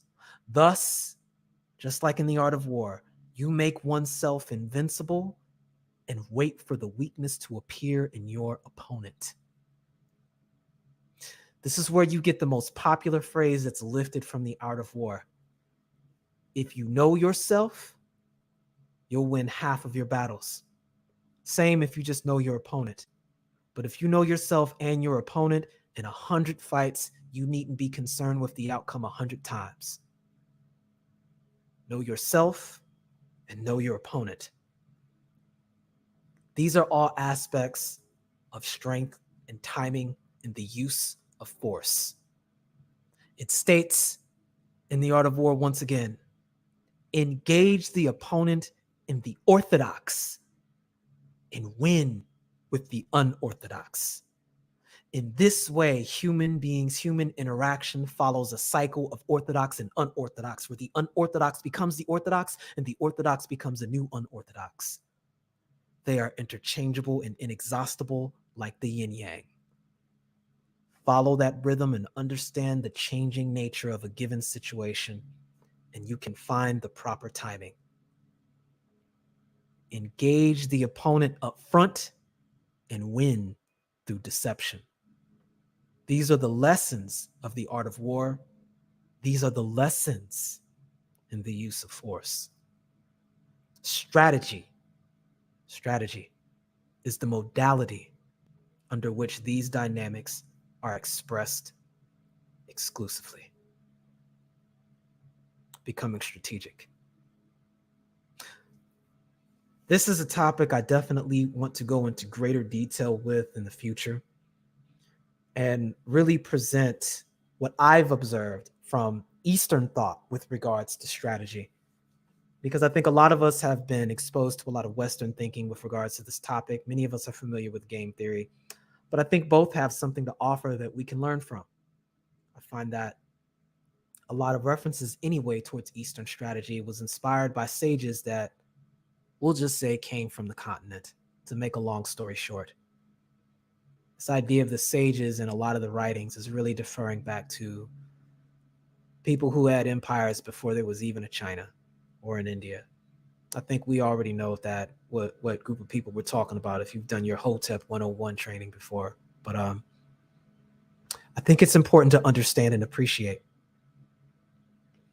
For me, I find useful this idea of kin no sen, which is presented in the swordsmanship style that I studied. Niten ni chiryu. I want to read a segment within his book, The Gorin no Sho, to really emphasize this point. The Gorin no Sho is broken down into this idea known as the Godai, or the 5 ways. They are essentially the 5 elemental principles: earth, water, fire, air, and the void. If this reminds you of Captain Planet, we'll just say there's nothing new under the sun. But this concept, as it's understood in Budo meaning, or Bushin arts, meaning the warrior arts or the warrior ways, everything that is understood within the martial pretext is given an elemental connotation within the Godai. And in the Gorin no Sho, combat, or the way of strategy, is identified with the element of fire. I want to read one of the first parts of the Gorin no Sho within the fire chapter that describes this concept of how you can use force to confront power. I'll start in the middle here. It states, in strategy, we risk our lives fighting many times in single combat. Discern the principles of life and death. Learn the path of the sword. Understand the strengths and weaknesses of the opponent's sword. Distinguish the paths of the blade, the backs of the sword edges, and train to be able to strike our opponents down. In this, we cannot bother thinking about small things such as the wrist, or this technique being fast or that, particularly when, for example, you are wearing armor. There is no time to think about trivial points. Moreover, when you are fighting for your life alone against 5 or even 10 men, to understand with certainty the way to victory, that is our way of strategy. That being the case, whether one person is defeating 10, or if 1,000 men, you are beating 10,000. In the principles, what is the difference? You must investigate this well. However, if you take up your swords alone, judge each of your opponent's resources, and understand their strengths and weaknesses, and you will attain the wisdom and virtue of strategy, and perfect the way to take victory against 10,000. You will have become a master of this way. Our correct way of strategy. Who else in all the world will grasp or refine it so well? You must certainly wonder, training morning to night, once you have polished it to perfection, you will achieve an independent freedom. Naturally, also you will acquire wondrous abilities and have mysterious, limitless power. This is the spirit of the practice we undertake as warriors. That whole intro to strategy and getting into understanding the why was inspired by an event that he was made very popular for. Miyamoto Musashi had been traveling a long time in his development, and he ended up upsetting one of the most popular schools at the time. Long story short, he defeated their leader in one-on-one combat. Then his second in command challenged him later, and he defeated him also. That school had been one of the individuals or the individual schools that had been favored by the monarchs in that area. And as a result, they needed to save face. They were dishonored so bad that they tried to literally ambush him. And Miyamoto Musashi ended up cultivating the weight of two swords after this fight. It was known in the culture that samurai had two swords, one the long sword or the katana, and the short sword known as the wakizashi, that shorter sword that's by their side. Generally speaking, the long sword was meant for medium range engagements, and the wakizashi was intended for close quarters. It was rare for individuals to use both swords simultaneously, but there was a very popular warrior axiom at the time that it is to die a dog's death if one should die with the weapon yet undrawn, i.e., to die without expending your resources that are available to you in full is to die a false death. That was his idea about not using the wakizashi in combat. And so he made popular this idea in the midst of this fight, where he needed to take on an entire school attempting to ambush him in the middle of the woods near a temple, where he had to fight them off one at a time, over and over and over again. And he took on a school of nearly 50 people. Yogami is correct. The Yoshioka clan. The Yoshioka school challenged Miyamoto Musashi and to save face ambushed him. And he single-handedly defeated nearly all of them. Over the course of a few hours, it was scrimmage after scrimmage after scrimmage after scrimmage. And he describes vividly his modality of addressing multiple opponents. In this way, 1 with 10 found a way to engage 10 with 1 by dividing and conquering. He, as an individual, found a way to use division to defeat power. He dissuaded them. He took them on as they came. So in one way, this is what was meant with what was said earlier, that 1 man can fight 10, and so 10 men can fight 100, and 1,000 can fight 10,000. In The Art of War, it describes how to command 10 people is the same as commanding 10,000 people. You follow the same principles of chain of command. Dividing is the way in which power is managed. Getting into the context of timing, there is a principle I greatly like, and it helped me to understand in my own martial development. At a time when I was developing in my martial training, I struggled mightily with this concept. And it really wasn't until my adulthood, when I went into the military, that I gained a full grasp of this. Having got the opportunity to train with people who were even more experienced than I was at differing martial arts. This idea of timing and being able to intercept. For me, because of my upbringing, I was surrounded by individuals that weren't used to seeing people who looked like I did perform what I did. And so my answer to everything was, in order to succeed, I need greater amounts of speed and I need greater amounts of strength. And so that served as my foundation towards improvement. If I ever met some sort of roadblock, I just went back and did my training arc. I got stronger, I got faster, and I just overwhelmed whatever obstacle was ahead of me. I used force to bulldoze over everything. And de facto, I became the most powerful and strongest amongst those that were around me relative to my skill level every single time. There was never a question. I could simply overwhelm individuals either with my sheer speed or my sheer raw strength I could command as a result. In other words, I used only my strength to get things accomplished. I had a rival who was just as skilled. Well, I suppose they were greater skilled than I was as a result of this. But my frustration was the fact that I was clearly stronger and faster than this individual, and I had a height advantage.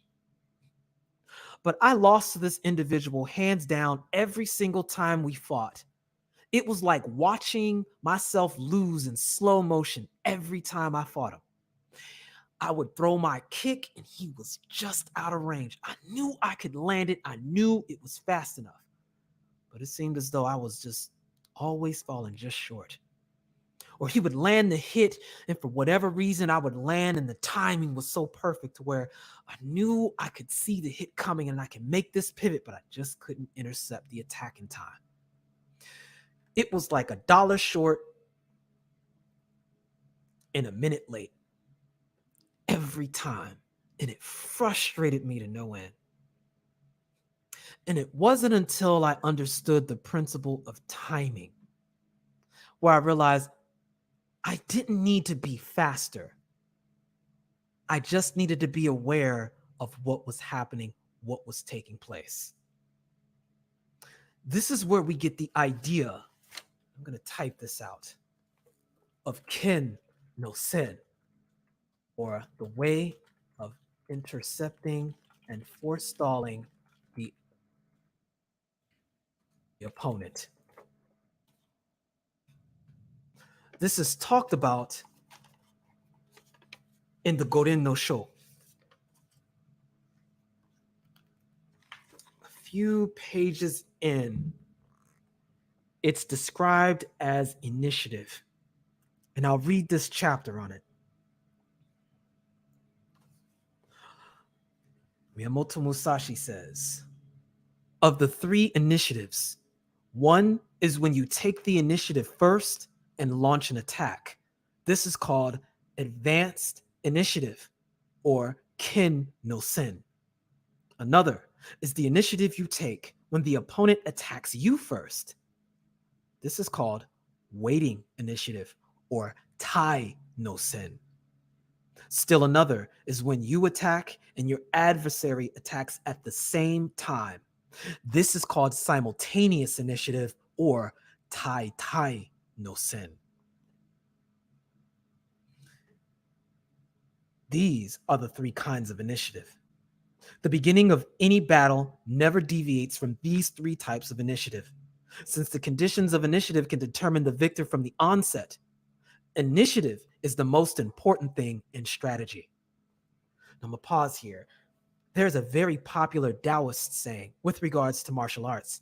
It says, one attacks last, but arrives first. This is the principle of kin no sen. The ability to sum up the condition of an environment, the condition of the battlefield, the condition that you're in an instant. The deeper the level of your experience, the greater amount of time you have spent in the field of conflict or any engagement where there is a dynamic environment that shifts and is changing. You can sum up that change in an instant and in turn act before your opponent. In this idea, you intercept your opponent's motion before it can even manifest in the first place. This is the essence of timing. This is why the prediction of trends is so important. It applies to everything in everyday life. Ultimately, this is the aspect, the powerhouse, if you will, of force. This is its application in strategy, to intercept and forestall the opponent by surmising the dynamic changing of any scenario or environment in an instant. It's in this way that you can make predictive behaviors. You can recreate an image of a situation in your mind. Other individuals that come from a culture that have seen a lot of these patterns before can start making predictions and act on them ahead of time and insulate and prepare a population to deal with problems before they even start. This is the advantage of understanding history. History has its true essence and role in this dynamic. To understand where you need to go, you have to understand where you've been. And in understanding the past, you can shape an image of the future so that you can take the proper action in the present. That is the role of history. That's why you have to understand these things. The difference between being able to surmise a situation in an instant with relation to time, space, and a dynamic event, and being able to make a strategic move as a people or an aggregate with relation to what's happened in the past, all of these things is the way you can apply force and a way timing expresses itself. Each of these things is kin no sen. In this way, a 1 with 10 can engage with 10 with 1. But I will say, with regards towards actually solving issues, it wasn't until Miyamoto Musashi passed on that legacy to his students and actually formed a school that he was able to begin to create 10 with 1. And that's how power begins to aggregate. Force has its application, but force is not intended to do things that are designed for power. Understand strength and understand timing, and you'll have an understanding of force and its proper usage. With that as a baseline understood, animated with a altruistic energy towards those that are in stakes that are vested in you, and with an intention of creating leadership which inspires and creates other leaders, you can then begin the process of utilizing power. But without that mutual altruistic investment with an individual next to you that has a shared stake, you will never, ever have access to power animated by your own energy. It will always be borrowed from someone else with a stipulation.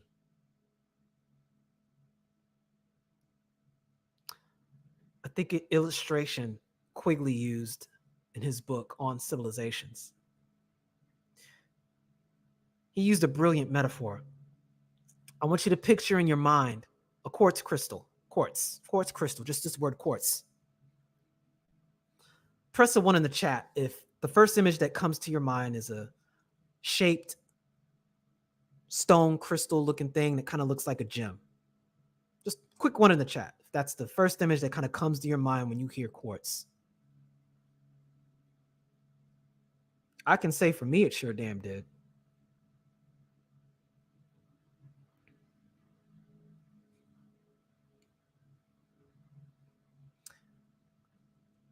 I think it speaks to the process. You know, that image that's in our head is actually a finished product. If you go to any mineral deposit, that's not what quartz is actually going to look like. When people think of things that are created as a result of power, that end result is not what that looks like. These institutions don't just sprout from the ether. There's a process involved. There are steps that have to be taken, and there's a raw form of it that requires refinement. People have expectations of these finished products when they have these ideas in mind, i.e., you as an individual of African descent whose ancestors took part in the transatlantic slave trade, you didn't fight white supremacy with a war. As a result, you are some sort of bitch. And as a result, you do not deserve human decency or respect because that white man, end quote. We hear this narrative so much, it's nauseating. But what does it take to actually form a military? What does it take to actually form armed resistance and armed struggle against one of the most powerful socio-political entities in history? You don't take some damn pitchforks and run out and just have some gleaning spirit of cuz I can and alpha your way through a war campaign. Not when you don't even have a culture that can trust itself to make a freaking pack. You can't even trust a lot of us to come together and actually open a bank account together to pay for things that are in our vested interests. But there's an expectation that we're going to have institutions. That is an exercise in missing the damn point. It takes structures to make use of power. And the foundations of that structure is inferred and deferred and found within the culture. It's manifested from having a vested interest in the environment under which you share, a recognition that your condition reflects the condition that you're going to be in. If they suffer, you suffer. If you suffer, they suffer. Also, when they benefit, you benefit. And when you benefit, they benefit. That's how that works. Without that mutual altruistic dynamic, you don't have a community. You don't have the prerequisite from trust. You just have a bunch of people you're related to, a bunch of people you happen to live next to. You don't get power that way. Congratulations, you've just created a circle of individuals. And at best, you've created a parasitic boss relationship. And that is inferior in a crippled, ineffective version of what can be accomplished with synergetic leadership. Relationships and leadership are the brick and mortar to power. And if you want that, you have got to create a mutual altruistic interest, and that has to be created and paid for with the currency of trust. Otherwise, no amount of money, which is nothing more than a medium for power, I'm going to say it again. Money is a medium for power. It's not power in and of itself. If money were power in and of itself, colonization wouldn't have required religion as a component to be successful.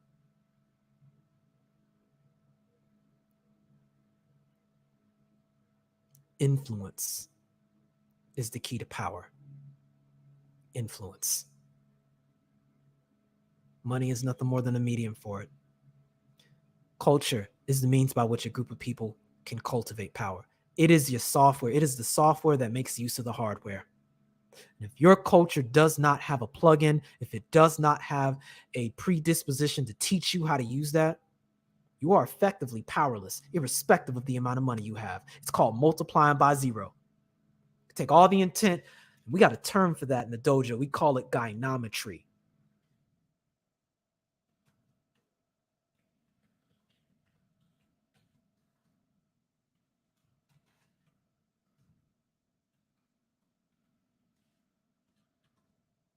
Take all matters of constructive dynamic and multiply it by a factor of G, which is zero. That's gynometry. I don't care how far you go. I don't care how much money you throw at a situation. If the culture has zero dynamics built in place to actually teach you to work together, that gives you a place, that gives you self-esteem, that teaches mutual altruism, you are multiplying by zero. Any number multiplied by that gets you exactly the same thing, which is why we got all of this damn force and no power to show for it. And I talked about how we got to that point in that video I did, about how we can be in the most powerful country in the world and be utterly powerless. I didn't say we were helpless. I said we were powerless. That's what I mean by that statement. No mutual interest, no trust, no cultural predisposition to multiply that by, no power. It's why you can take immigrants that come over here with nothing, and they have something that's far more valuable than anything you can use with cash to get done. And that's their culture. That vested mutual interest in the person next to you. And that's what they use to generate mediums of power including and not limited to money. It's not an excuse. Describing the condition of the battlefield is not an excuse. It's a status report.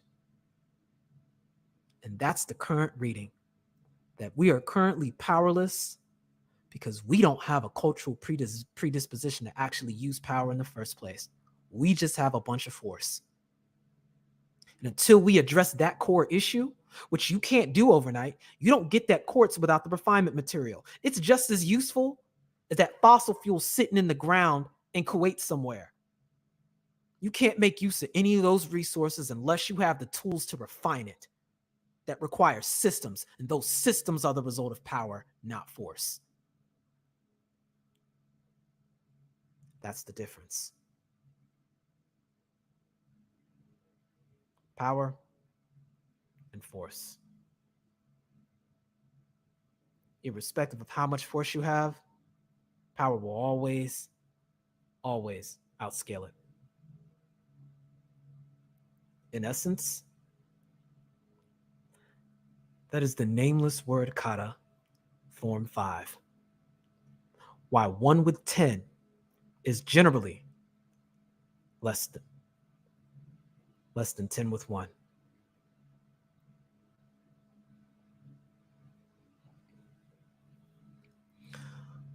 I'll go ahead and pause for that right now. And if you guys are interested, we can definitely do a panel. If you guys want to talk about what we just discussed today,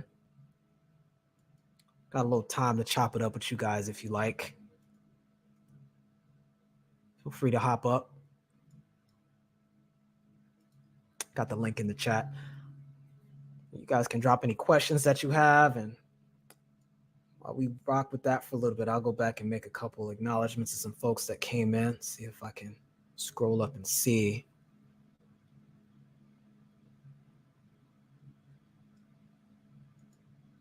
Indeed, lightning strikes can be destructive, but that's why you can't really power cell phones with them. Unfortunately, you can definitely blow them up though. Let's see.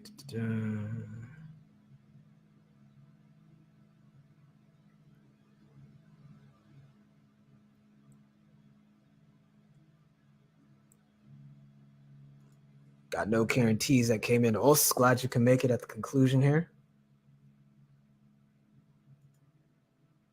Got Dollar Wash. I don't think I mentioned you earlier. If I didn't, glad you can make it.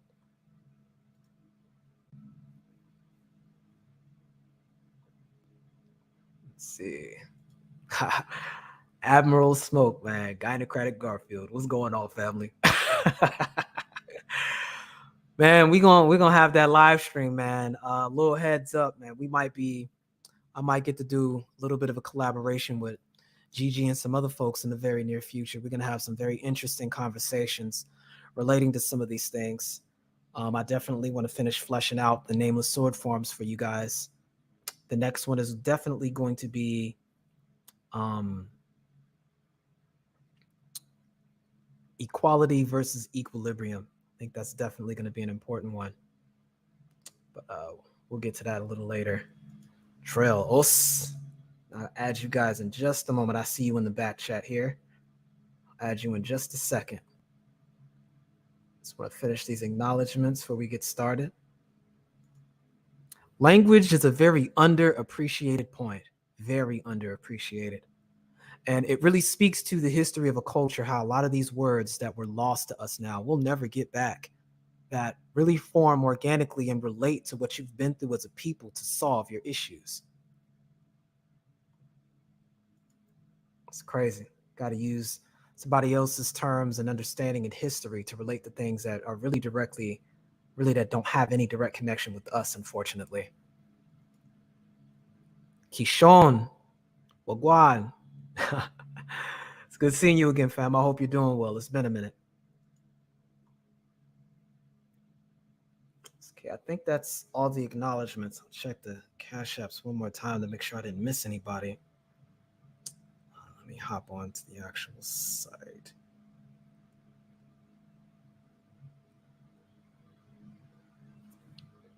Let's see. I think I got everybody. Okay. We'll go ahead and add you guys to the chat. Again, links in the chat if you guys want to come up and talk about what we broke down. We've got Chaos Rain. Chaos Rain. It's good, fam. What's good? What's good? How do I sound? Sound very clear. I got you. We got Rael that's up here, man. Good to see you again, fam. It's always good getting to chop it up with you.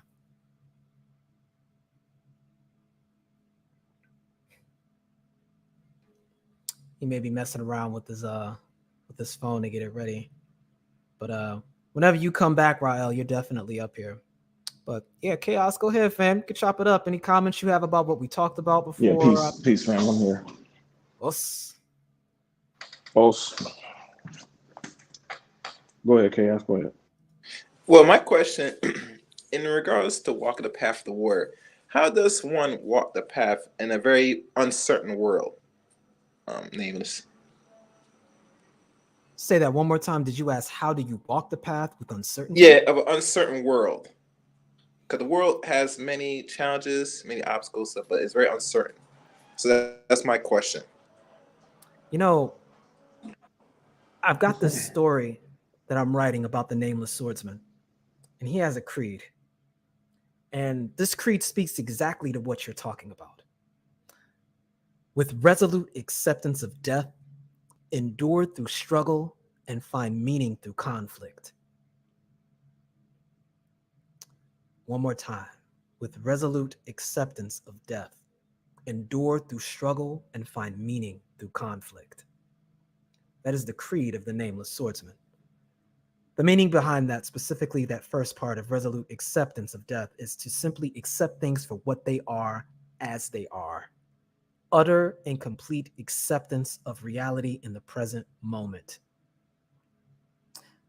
If that doesn't describe what we call the red pill, I don't know what does. The component to that is a recognition and an acknowledgement that irrespective of certainty or non-certainty, in order to grow, you must face adversity. And it's our growth from overcoming that adversity that provides for us a measure of direction. The only thing that you can be certain about is that you're going to experience pain and die. Those are the only certainties you're given in life. And if that's what you understand, then everything else you do from that point forward is animated by your own volition of will. And the best thing you can do is to be honest with yourself. And it's through adversity that you come to find out what that self even is in the first place. And that's how you find meaning through that conflict. Now, conflict doesn't have to be violence. And we said earlier that conflict, when animated by the spirit of trust, is the very first step to problem solving. But without that trust, all that conflict creates is destruction. Thus, with resolute acceptance of death, endure through struggle, and find meaning through conflict. That's my answer to that question of uncertainty, Chaos. There is no certainty beside those two things. Go ahead, fam. Excellent. Well said. I like that answer. Like that. I'm gonna jump down. I'll probably catch you on the next one because you know how StreamYards burn the battery on these things. You know. Oh, I understand, family. That's why I'm on my phone, on my PC right now. I get it. Yeah, man. But thanks for coming up, family, man. Be safe. All right, take care now. Rael, what's good, family? Yeah, peace. Nameless, peace to the panel, chat. It's a great show. Love the way you delved into this. I like the question that Chaos put to you because I think this speaks to much of what's so concerning for a lot of men. And I've said this multiple times. There's never been a time in human history where the environment was in perfect, pristine conditions for you to get in it and compete. I mean, that's just never existed. I mean, um, when we had to protect ourselves from wild animals, it was either you got a band of men together that was going to knock that bear down that kept tormenting y'all, or he or she was just going to pick y'all off one by one until they went into the caves to hibernate. So the environment will never be perfect.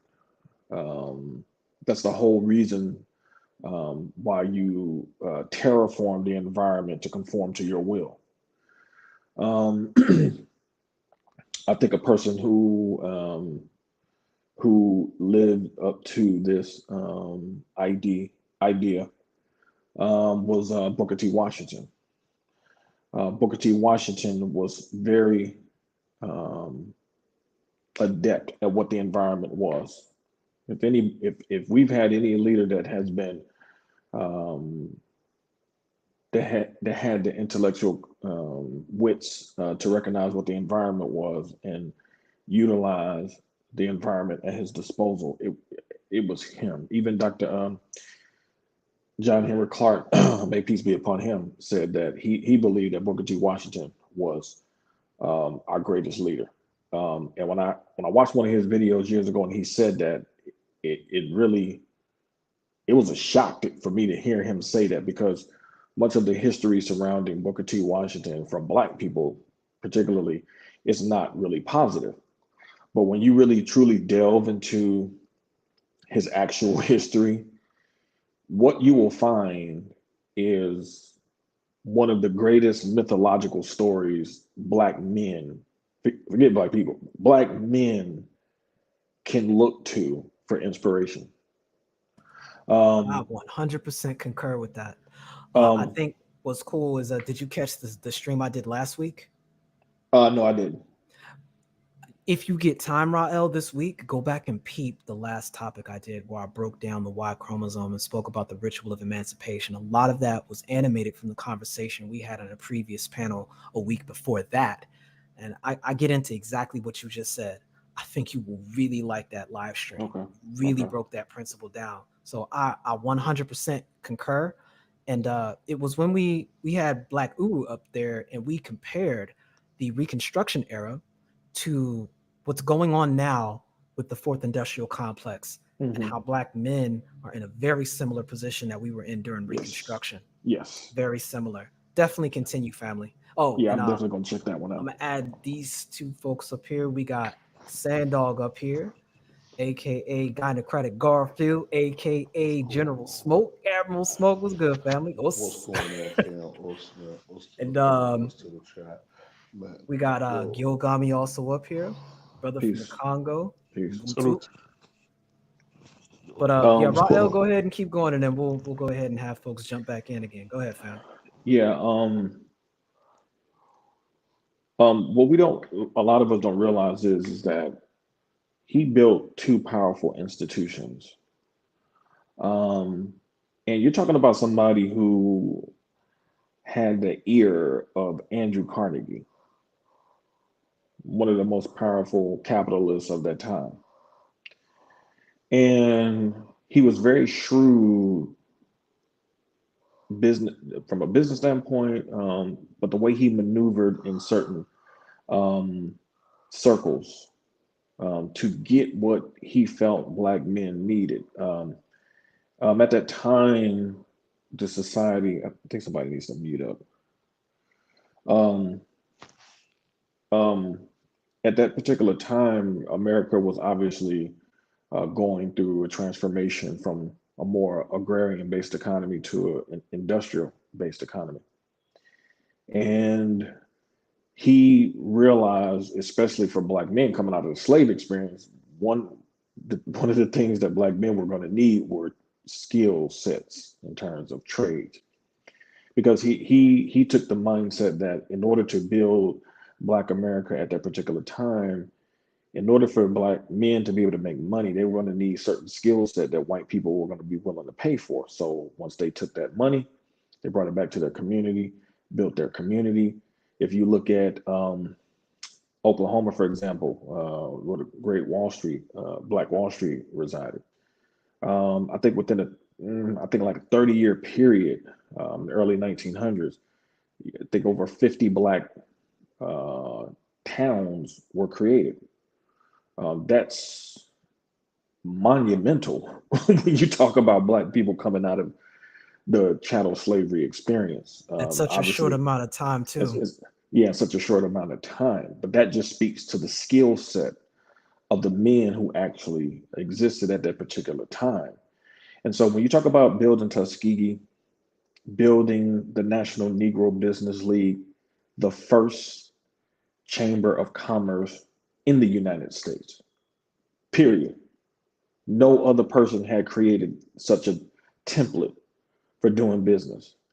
It was so powerful that Teddy Roosevelt, a Republican who invited Booker T. Washington to the White House, much to the chagrin of the white Southern racists and Dixiecrats, he used the template of the National Negro Business League to formulate the U.S. Chamber of Commerce.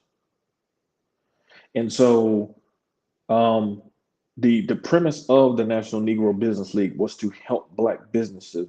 It didn't matter if they were male or female, because I didn't even know this until recently. I came across two great books that was talking about this, that they were helping. They had Black women a part of the organization too. I was reading this one book, and the guy was saying how there was a white man who came to one of their meetings, the conferences that they had every year, and he was very impressed at how well the National Negro Business League had incorporated women into the structure as well. Madam C.J. Walker was a part of the National Negro Business League. I didn't even know this until within the last month, because most of the time when people talk about her, they don't talk about her affiliation with the National Negro Business League.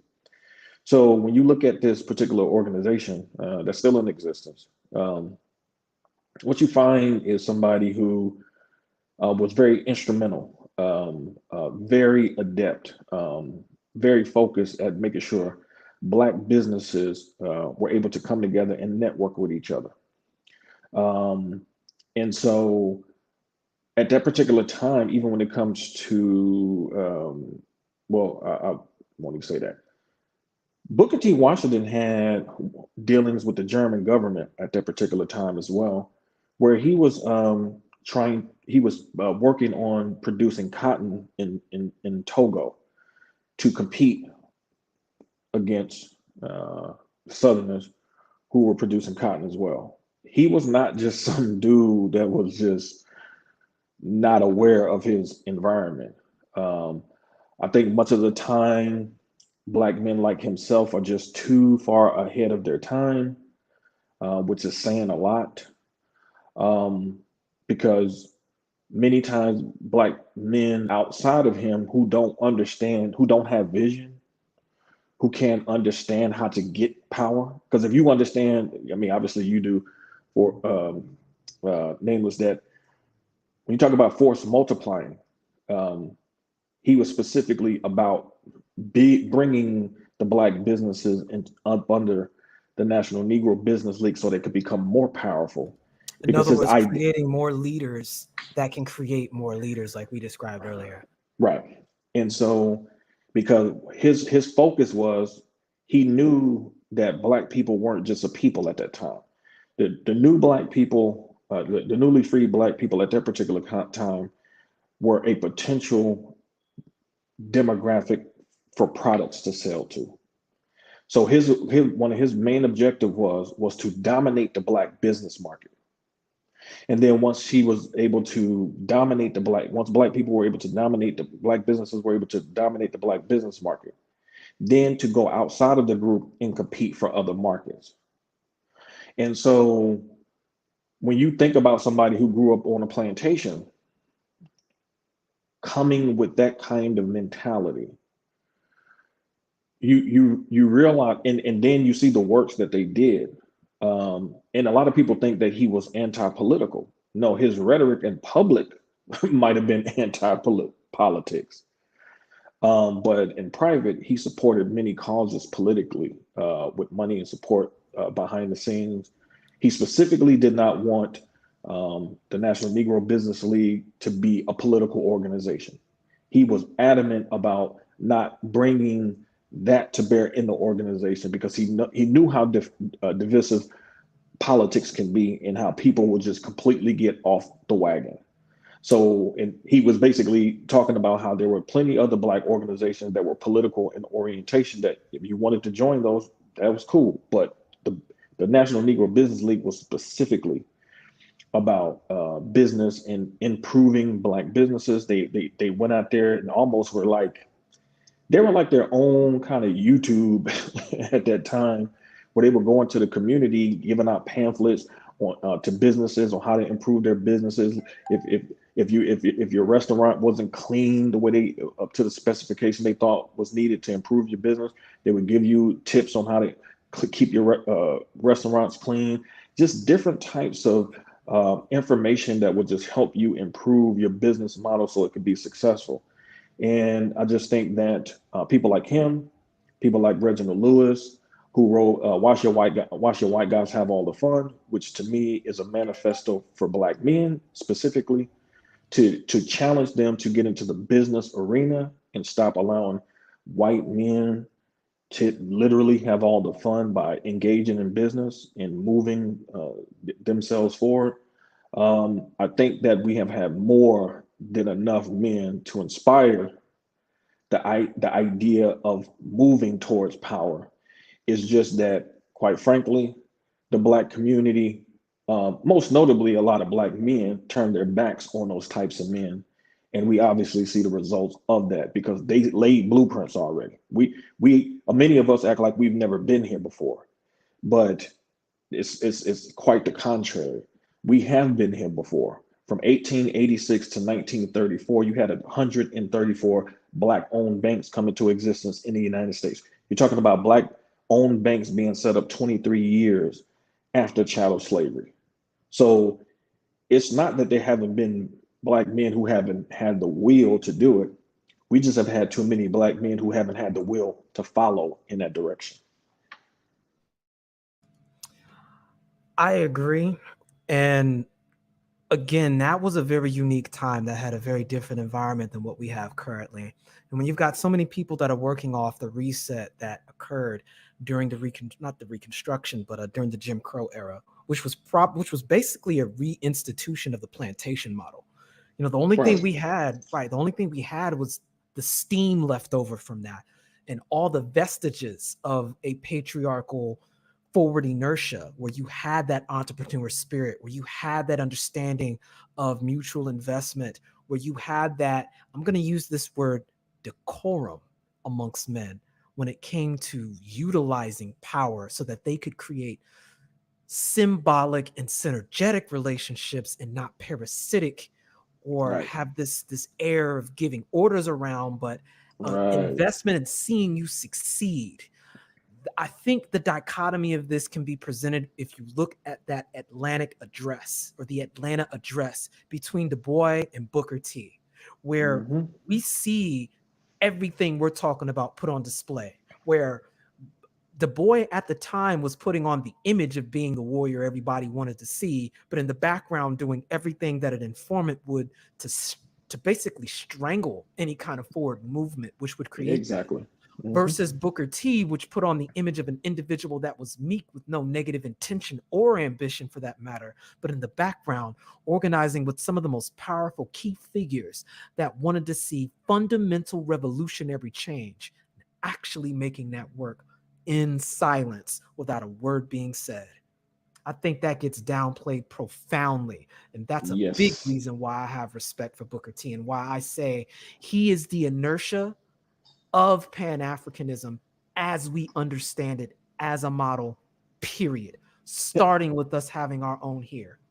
Because once you have that foundation, you can pick up ship and just like a mobile home, go wherever you need to go. There's a school in Liberia actually named after Booker T. Washington. That's how much his reach from the ADOS perspective was. They named a school after Booker T. Washington in Liberia because he had a lot of land cultivation programs going on in Africa. So We won't even hear a and word about that. he was instrumental. He brought George Washington Carver to Tuskegee. He offered Du Bois twice the opportunity to teach at Tuskegee, and he turned him down. And after the second time he turned him down, he joined the Niagara Association, which eventually became the NAACP. And once he became a part of that organization, that's when Du Bois started openly going against Washington because they actually had good relations up until that point. I was under the assumption that they always had this antagonistic relationship with each other. That's not true. Um, Much of the social research that was taught at Tuskegee came from Du Bois' research at Harvard. Tus- Booker T. Washington was about getting the work done. He was not about the self aggrandizement of himself. He was literally about trying to train up as many competent Black men as possible because he knew what direction Black people needed to move in um, based on the environment that they were in at that particular time. And, when you have somebody that's coming from a very, liberal position like Du Bois, when he was able to basically kind of pass and be accepted into spaces like Harvard while being antagonistic in his rhetoric, he didn't have to live in the South like that. And see, this is one of the biggest problems that you have a lot of time with Black people. You have a lot of Black people who will say that they're defending Black people, but from what vantage point are you, quote unquote, defending Black people? If you're defending them from a safe space in terms of academia, for example, academia and happen to be in Birmingham, Alabama, in Jim Crow South is a very different position. So you needed somebody like Booker T who understood that environment because that's where he was, that's where he came from, who understood what it really meant to be on the ground in those areas and what was the best strategy to try to get the best results you could for Black people as a whole, which meant you couldn't go out there being antagonistic towards white people when you just got freed from slavery. So he had a very nuanced approach to getting things done. And the fact that he put together these two powerful institutions, one in which the US government felt it was such a great idea that they They adopted used it. it as a template to build up the business, uh, the Chamber of Commerce for the United States that is very powerful to this very day. You can make the argument that Booker T. Washington's National Negro Business League set the stage for much of a lot of the economic success that the United States as a whole endeared at that particular time by utilizing that blueprint that allowed businesses to work much more effectively with each other in unison in getting things done, not just on a national level, but on an international level as well. Because Booker T. Washington was moving the exact same way. This is a Black man, y'all, You from the know, plantation to heading up such powerful endeavors. We've done, like I said before, we've done this before. We just forgot. and I think that's a good transition point so Sandog can make his opening statement. I know his time's a little limited because of his time zone, but you know, that's a very important point he makes all the time as well. And in a sense, he's kind of living that life as we speak, literally. Go ahead, fam. You got it. Yeah, can you brothers hear me? Yeah, we can hear you. Okay. You're a little bit low, but I think we can hear you. Yeah. You know, salute to the panel, and Rael, I've heard you through the months. that I've been on the manosphere, and yo, big salute and shout out to you, man. Much respect. And to, um, you know, I'll be quick with the point that I want to make. And Nameless, you've heard me make this point on several occasions, and it actually came from discussions that I've heard Rael have in the manosphere. And in the military and in sports, history is used to predict the future and to also develop strategies for the future. And where where we hit a speed bump or a roadblock in our community is that there are a lot of people that have an intimate experience with Jim Crow, um, and other forms of institutional bigotry. And many a times they can't separate their emotions or their attachments from the time in order to talk to younger people that now exist on a different landscape. Right? When we talked about, again, the ability to the ability to change tactics. So, like Farrell, I don't know how much you know about me, but I am a former military officer. I was a cavalry officer, so I've been a tank platoon leader, a scout platoon leader, and a few other things. And I was able to gain battlefield experience through the war on terror. And for one of the things that happens, especially um, in our community, the history is not passed down or taught in a manner where younger people can build on it. So the idea is that going forward to teach history in the sense that you have issue, discussion, recommendation, right? So I'm Rael. I'm an older black man, and I want to talk about discrimination in education. Um, this is what happened in Alabama in the 1920s. This is the circumstances. This is how we addressed it. This is how we addressed it. This is what we achieved. And now, from the current youth perspective, what else do you see that needs to be done? And then you develop it. From there. But unfortunately, what happens sometimes with us between generations is that the older generation will, in a sense, attempt to impose their own experiences in the climate of the times on this time. And this time is, and this time, things are a little bit more bureaucratic, right? So now you've gone from a point where things in institutional racism impacted a certain group of people at a particular time. But now the legacy of it is something that's now endemic in American society that now kind of touches everyone, just about in a sense. And so what we would have to do is that we would have to cut up our history into the areas and activities of life, because one of the things that people forget is that with integration, right? Black people, one, you stop educating each other, right? So people kind of, in a sense, scatter to the winds in order to integrate.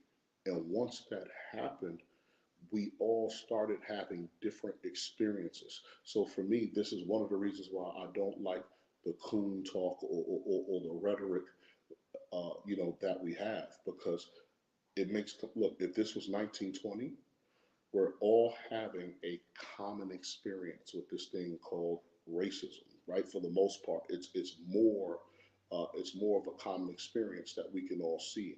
But once you get into integration, depending on where you live in the United States, uh, you know, you're going to have, and depending on who you're dealing with, you're going to have very, very different experiences. So somebody from New York City, somebody from Detroit, Florida, Alabama, etc.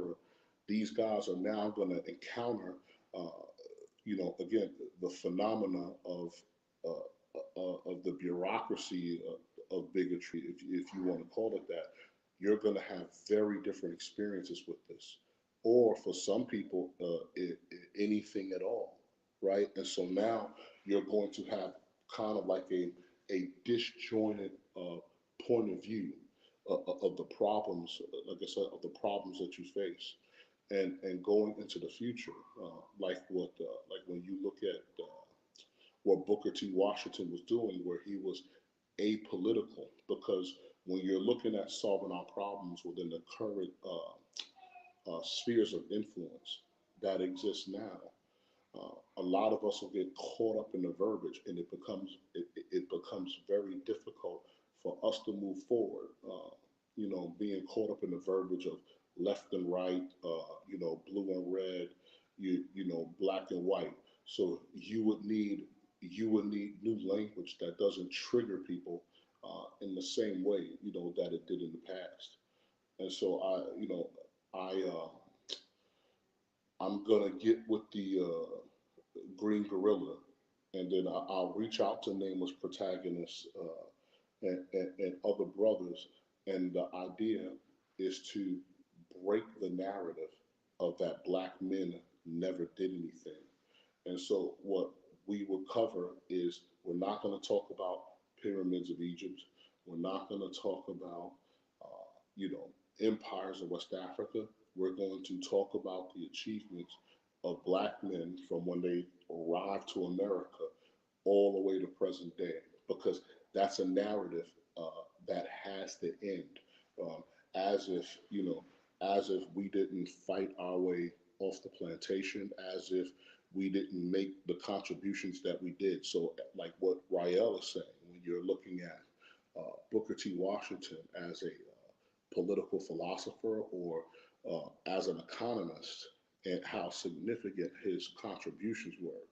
And so you don't need to go all the way back to Egypt to talk about, black men's capability to build high civilization, when there's tons of evidence of it right in the United States, uh, right in the United States, despite the conditions that they were placed in. And I believe, learning that type of history, and having that type of knowledge uh, will be instrumental and influential for a lot of us to kind of to remove the self-hate that we have, and also to stop seeing ourselves uh, through the narrative of some of the people or women in our community. And so this is, like I said, this is what my standpoint is.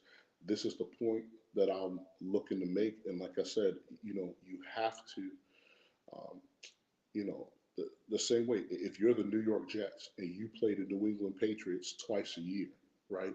You just don't give up the ghost. You watch tons of tape on the New England Patriots.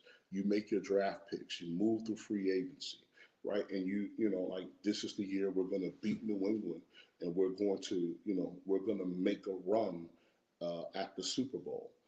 And so I think that for us to examine history, and for some of our seniors, the best you can to uh, remove the emotionality out of it, and look at it, and analyze it from a standpoint of, this is what we've done, right? So again, because again, you get a lot of guys who will come to the sphere, and they'll present ideas, and I'm not saying that these ideas are not valid, but they'll present ideas that they believe that are new, but for the most part have either already been tried, failed, or these ideas should be picked up again.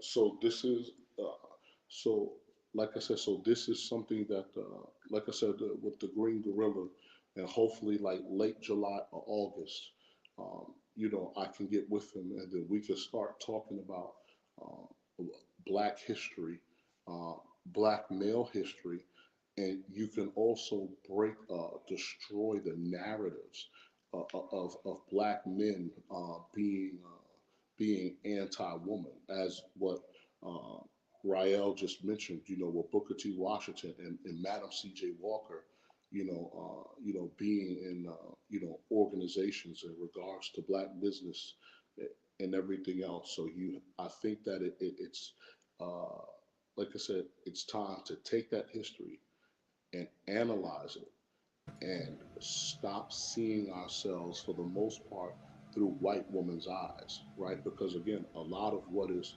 believed about black men comes from the rhetoric of, daughters of the Confederacy and other things that would evolve into the feminist movement. So again, That book, They Were Her Property, is an excellent way to kind of see that cultural connection between where black women get that white female influence, because I think a lot of people don't understand where that connection originates from. And it was fostered on the plantation, but it really began, with daughters of the trade creating that separate class or caste predicated on skin tone, followed by this idea of the myth of white womanhood and how that serves as how black women, for the most part, especially as it relates to feminism, inherited her struggle against that white dude. And it's got yeah, nothing to do with us. Nothing. To Never your has point. been, never has had anything to do with us whatsoever. Matter of fact, I would say that the myth of white womanhood was actually weaponized against black men specifically. Oh yeah, because It was we look at social dominance order again, and it's that subordinate male dynamic, because all actions that in-group male takes is being created by the inertia of protecting that white female. And it's so yes, interesting that simultaneously that white female is in a position of trying to become the new in-group male, which is just some kind of right, crazy dysfunction. But right, right, damn. right. Go ahead, fam. Now we want to get Gilgami up here. He's been real patient trying to wait to get in. yeah, yeah. No, like I said, I've spoken. Like I said, I've spoken my piece, and like I said, man, Nameless, I'll reach out to you and Rael, man. I mean, like, yo, bro, like, salute, man. A lot of what you put out, man, is so thorough, man, and I look forward to crossing paths with you in the future. But Peace, fam. you know what I'm saying? But you know what I'm saying? Again, Check us out over at the Black Brain Trust, man. We be over there. yo, man, and I'm serious. And Rael, I came to this conclusion because the reason why I came to this conclusion is because I remember the discussion that you and Black Guru had with Michael Jordan versus LeBron James, right? And Hmm. I, you know, and I was like, and I was like, I just at that moment, I was like, I just wish, like for example, at that time with Black Guru, that what you could do is you could talk about the progression of how you can get from Dr. J to Michael Jordan to LeBron James, and that's momentum or success that needs to be built on and not necessarily compared. Right, If you know what I'm saying, if you get what I'm right, saying. So like I said, in the military and in sports, like I said, history history is used to develop strategy and tactics. So like I said, I spoke my piece. I'm gonna drop down. Shout out to the brothers in the panel, man. And Nameless, keep doing what you're doing. Kyle Gami, love and respect, man. And then like I said, Rob, like I said, man, I'll definitely tune in, man, to the Black Brain Trust, and God willing, we can cross paths again, man. Peace, no God. doubt, no doubt, no doubt. Os. Peace. And I've heard you around too many a times, and I've always liked hearing you. I've heard you on many different platforms as well, and I actually heard you over at Green Gorilla yesterday, and I like what I was hearing yesterday too. Yeah, yeah, yeah, man. Love, man. Peace, brothers. See y'all soon. All right, Respect, peace. brother. Os. Us. Oh, Gilgami, man. It's good to hear from you again, man. It's always nice seeing you in the chat participating. But yeah, what caught your attention about today? Any statements, questions, or things you want to really highlight or put forward about what was being talked about? Well, yeah. First, thank you for having me. Salute to Raoul. Long live the two Scorpio. So, you know how we Indeed. do. You know how we do. yeah. So because I'm signed of Cancer, and all my best friends have already been with Scorpio. And each time I've become acquainted with Scorpio, we always became acquaintance the very same way, stereotypically, always in a similar accord on a very specific discussions, and then the friendship go on. It's very particular. Scorpio and all the Scorpio I notice all have a certain affinity towards the martial arts and the military. There is something about you. All the Scorpio I know, they all have something towards business and military and martial You want me arts. to draw the you want me to draw the connection for you? It's Go in the for it. word martial. Indeed. The word martial takes its etymology from the word Mars. And we know that Mars is associated with war in the underworld and Hades, obviously. Yes. So Scorpio shares a planet with Mars and Pluto. Yes, so indeed. war and death are the archetypes of Scorpio. So martial endeavors just come with the territory. Yeah. Even though the Romans started the year with the month of Mars and they began the year with a military expedition each time. So, so, in accordance with the subject, I will go to support what both you and Rael were mentioning concerning Booker T. Washington and how much of a great figure he is for the Black people around the world, not only for the US, but even for the other people in the diaspora on the continent, to the point when even my group and friends and allies, when we're discussing subjects, we often reference Booker T when it comes to the kind of development we try to seek with the people on the continent and the kind of relationship we should have with the diaspora. In other words, since we are missing in the areas of technicities, of technologies, of industries, those should be essentially one of the first areas in which we should focus our intention towards, because you cannot rebuild a society if you do not first consider the psychology of the people and the different aspects of the economy and industries which would enable the society to thrive. Which is why I would advocate quite often that the diaspora, when they come in the West, that they should enter the industries and subjects at universities, which directly linked to the STEMs and the trades, develop industries in the West, and then after a certain time move back on the continent, and then form a certain triangle of influence. When certain people would remain in the West, some other people will move back on the continent, and then a third party will go back and forth. And I think Brother Mitch on another panel said the same thing, and I was in accordance with him. Because I think that if we do not infiltrate certain aspects of the industries, which will be necessary for our upbringing, we will always remain too far away from the influences of power. And from what I understand, Black people too often, because we've been so far removed from certain circles of influence, we lack sometimes a proper knowledge of what power is. And when there are some people who understand the notion of powers, too often they've been combated by the ignorant people or those who seek to hold control of our communities without inspiring a proper form of leadership and proper methodologies as to how we could upgrade ourselves worldwide. Parasitic, indeed. Parasitic. It's crazy. But yeah, definitely keep going, fam. Another aspect when it comes to the Pan-Africanism and the influence of the ADOS, have to find the proper text when it was mentioned. But there have been different mentions from the United States presidents, such as Lyndon B. Jordan and Jimmy Carter, who was saying that they had to,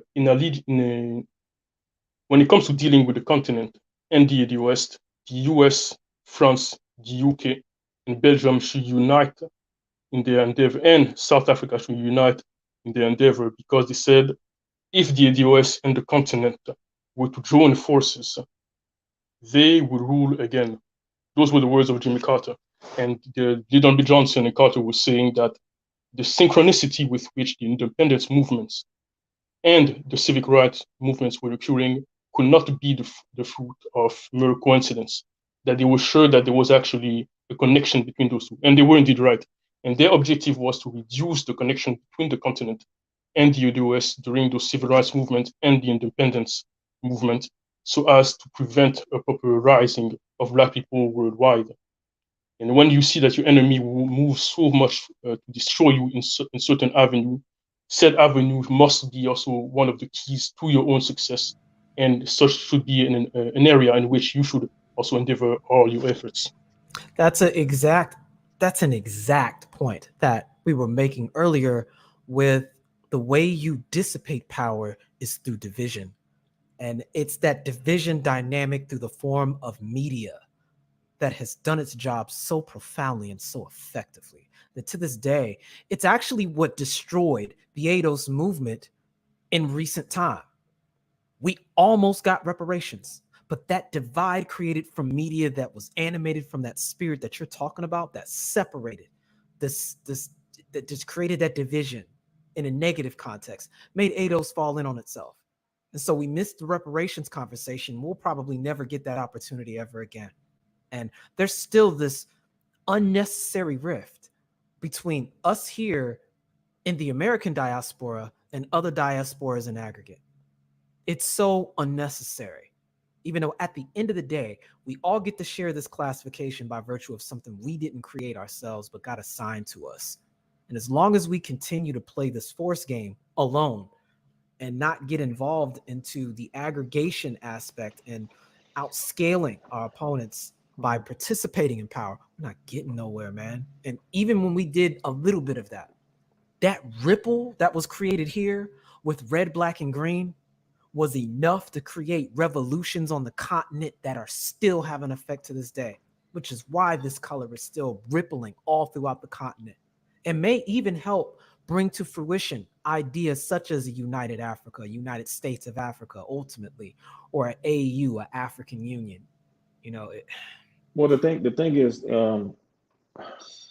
see, that's why I like that you intermix this with the fourth industrial complex, because when you compare it to the state that Black people were in post-slavery, um, you basically were dealing with people who were dealing in a blank slate type of environment, um, especially from a psychological standpoint, but also economically too.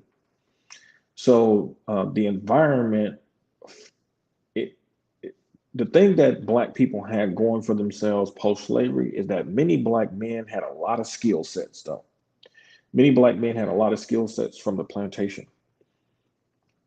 And this would bode well for Black people because these men were instrumental in literally building from the ground up the communities that they lived in. So the problem that you have right now is you have people who are too backwards looking while simultaneously lacking the prerequisite skill sets now that you need to be able to compete in this environment. There are many white people who don't have the prerequisite skill sets to compete in this environment. The theoretical physicist I think his name is Fukuyama, he said that, I think this was like 2009, 2010, he said, had it not been for the H-1B1 visa, he said America would have been collapsed. Black people only make up a certain percentage of the population in the United States. He was basically saying that a lot of foreigners are carrying America technology wise, even over whites. So when you look at things from that particular perspective, this is one of the best opportunities that Black men specifically are going to ever get to actually attaining power, because you got who's been you considering your mortal enemy for the last 400 years, they're having to get their shit together. And so in this global economy, like, you have a lot of, even especially American companies who have moved, or open up offices in places in the world to tap talent. Talent is the key. Talent is what's going to determine whether you're going to be a successful company or not, because you're not just competing for talent locally, citywide, statewide, or even nationally anymore. You're competing for talent globally now. And many of the jobs that you're going to have coming down the pipe in the future are going to be a lot of these jobs are going to be very tech centric, and they're going to pay a lot of money. And so if you don't have those skill sets, you're going to be really far behind the curve. We're seeing this.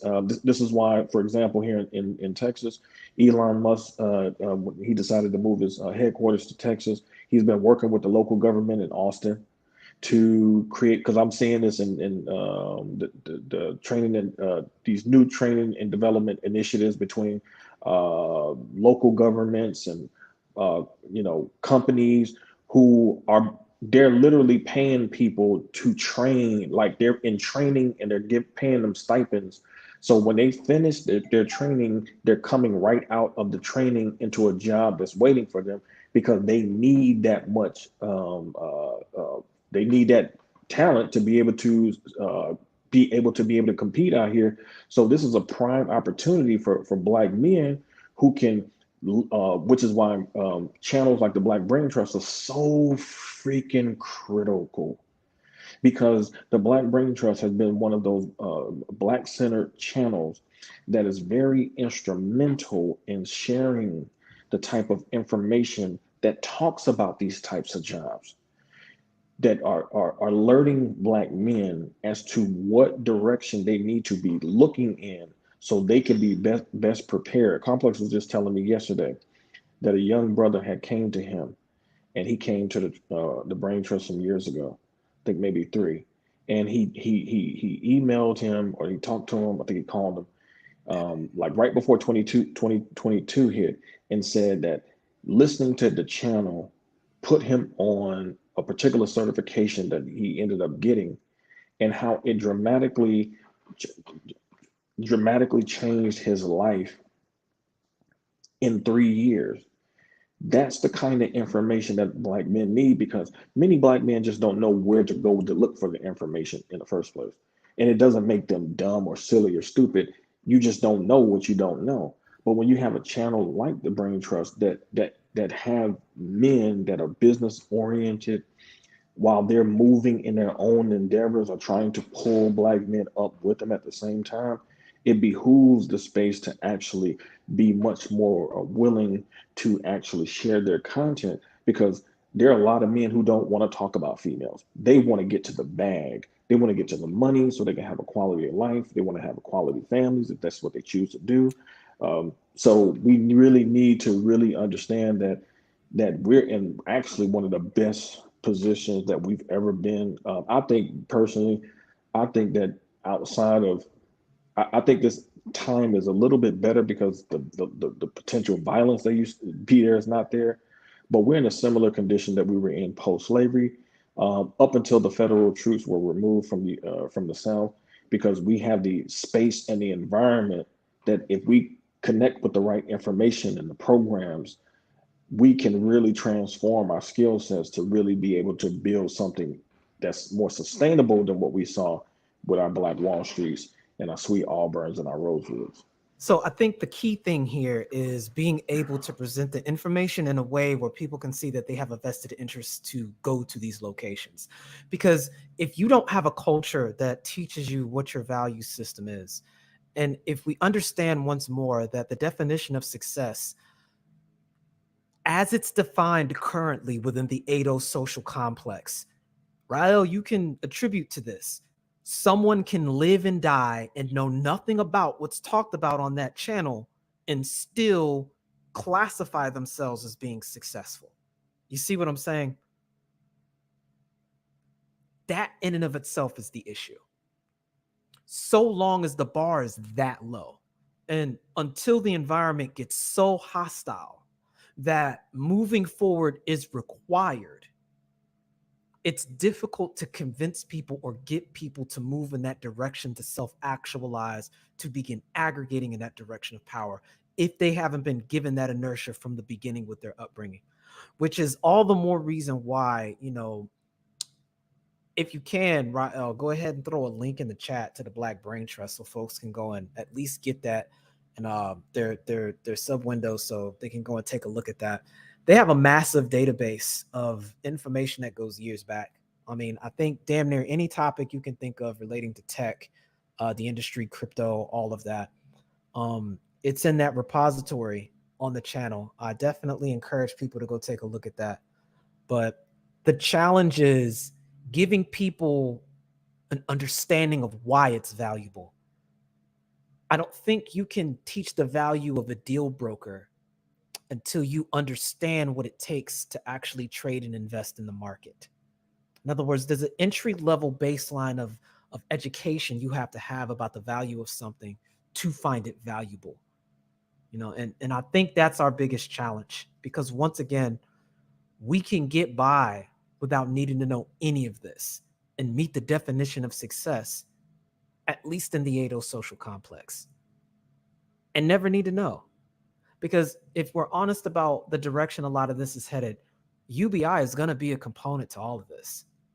And if they implement things such as 3D printed housing and various programs that you can tap into that are going to be covered by, various set asides like what Biden was doing, there's going to be people who can make a baseline 30, 40K a year just off government assistance and UBI and be making more than what they're making now and see the way they're living as an upgrade.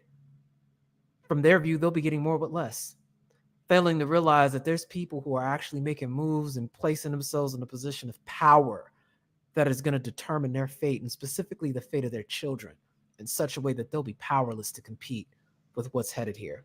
And that's why I'd say that our concept of blackness really needs to change, because our concept of blackness cannot be black people who fail consistently, because that will keep our eyes off the ball if we're constantly have our ears toward black people who are socially depraved, who are continuously out here doing things that are counterproductive to any forward movement. That we have black children who need scholarship money, who actually take academics seriously, black boys and black girls who need scholarship money from us from a business class perspective that can help them become the doctors of the future, the theoretical physicists of the future, the mathematicians of the future. They are going to need those kinds of money that can be the difference between them having to work a job at McDonald's in college, when they're not able to actually take advantage of a unpaid internship at a Siemens or GE or any type of technology based type of company that will actually speed up their educational development in ways that job at McDonald's is not going to do. If they got $2,500 in a scholarship, $3,000 in a scholarship, they don't have to take that job. They can actually take that internship, and next thing you know, they might get hired on at that company, and then next thing you know, they can start their future, and next thing you know, they can be the next Tesla. But we have to have the money that's there. That's where the business people have to come in and say, okay, we need to be able to put this money when black achievement is realized, there needs to be some money there waiting for it. That's that mutual benefit we're talking about, that mutual altruism. That's the force multiplication. It becomes that 10 with 1, right? Because you can take those resources you've acquired using the currency of trust to say that if we invest in them and they do well, they will in turn be able to flip what their success is back to us. And it makes all of us more. That is that multiplicative posturing that I was talking about with relation to power. And you learn that through the culture. I don't think any of that is presented when your understanding of power, again, comes from a parasitic position animated by positioning and not actual leadership. You see what I mean? It goes back to that culture. And a lot of what Right. you've been able to do, Rael, is reframe your perspective on a lot of these things in spite of your culture, because you've seen older models that have worked, and you've had an example of other men who look like you that have a vested interest in seeing you succeed do something similar. And there's, for every one of us that get that opportunity, there's probably 100 that don't. And it's unfortunate. I'm not saying that in the spirit of trying to excuse it, but to highlight how important that is, and to highlight how what you just said is the solution. What people want to see, that's how that happens. And when you start talking like this, when you start talking about people who have presenting a spirit of altruism so that they can be an investment that pays later, that animates this spirit of it triggers kind of like this psychological trigger of exploitation. It sounds like a hustle because that's the only time we're generally used to within the culture of identifying things like that. Right. Starting with churches a lot of times. And I don't want to open that can of worms because I think you and I have the same opinion on how a lot of these these preacher pimps get down. But you know, Gilgami, I think we cut you off a little bit. I want to make sure you got all the points out you were trying to make, because we are gonna get ready to wind down here. We're at the 3-hour mark. No, actually, it was one of the points Radenberg mentioned it. It was to actually give the flowers to the Black Brain Trust, because even on my side here in Canada, when I was associating with people, I was often drafting plans for how to help immigrants could enter certain fields of education to then enter the workforce. And I was highly advocating them to maybe begin with a trade or the equivalent of an associate's degree, then get into the workforce, then move into university into, for example, business or STEM.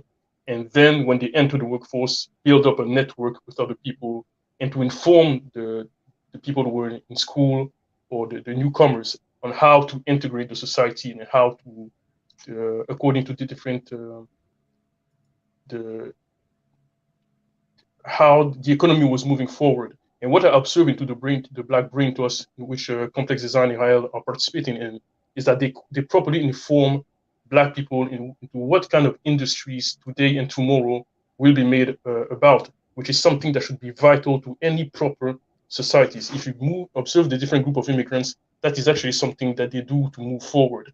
They have people infiltrating the different sectors of economy. They have people in the different sectors of different businesses and everything that they need. That way, if they notices a fluctuation in the market, they can quickly alert their own people within the social gathering. For example, if they were to gather in a mosque, in the synagogues, or in the cultural gathering, they can say, "Hey, my people, this is what we heard in X or Y business.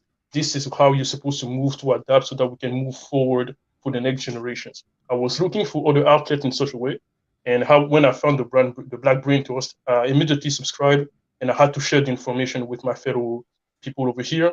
There are also such groups on the continent, and I said such people should congregate, and that's why I said the Black Brain Trust is actually one of the most vital points that the Black community should have. There should be many more Black Brain Trusts. There should be people who should be informing our communities in what kind of sector of industries we should focus our attention on, so that maybe for the AWS, so that we could become the future tech masters in the future 4.0 industries, which is something actually we should move forward. And sometimes I share the information with for example, the Grand Bokono, the Grand Babalawo of Benin, Professor Semekwasi, who says the same thing. She says Black people should actually become the grand master of the 4.0 industry. The industry of the binary system, of the cybernetics, is actually the rule of water. And the rule of water is the rule towards which the Black people enter into their prosperity. But he's deploring the fact that we're not properly investing in the STEM. For those who say that you cannot mix spirituality with economics industries, there's no such thing, at least in the African tradition, when those three are actually antitheses. They actually mix together, because you're supposed to master your environment if you need to master the transcendental aspect of reality, and the transcendental aspect of reality will guide the organization of your societies towards your future aspirations. That's the literal definition of mind, body, and spirit. It's Exactly. the way we interface with reality. So it all adds up. You know, that's the downsides of colonization, you know, on a physical, psychological, and mental level, or spiritual level. As we said before, you know, to your point, there was no separation in antiquity and even now. And I don't think there's enough. You know, Gilgami, I meant to speak to you about this in another time, man. I really need to sit down and chop it up with you and draw those dots together. because I don't think we appreciate enough of what a fundamental African perspective looks like on fourth industrial complex as we see it on the way, and things that we've seen in antiquity.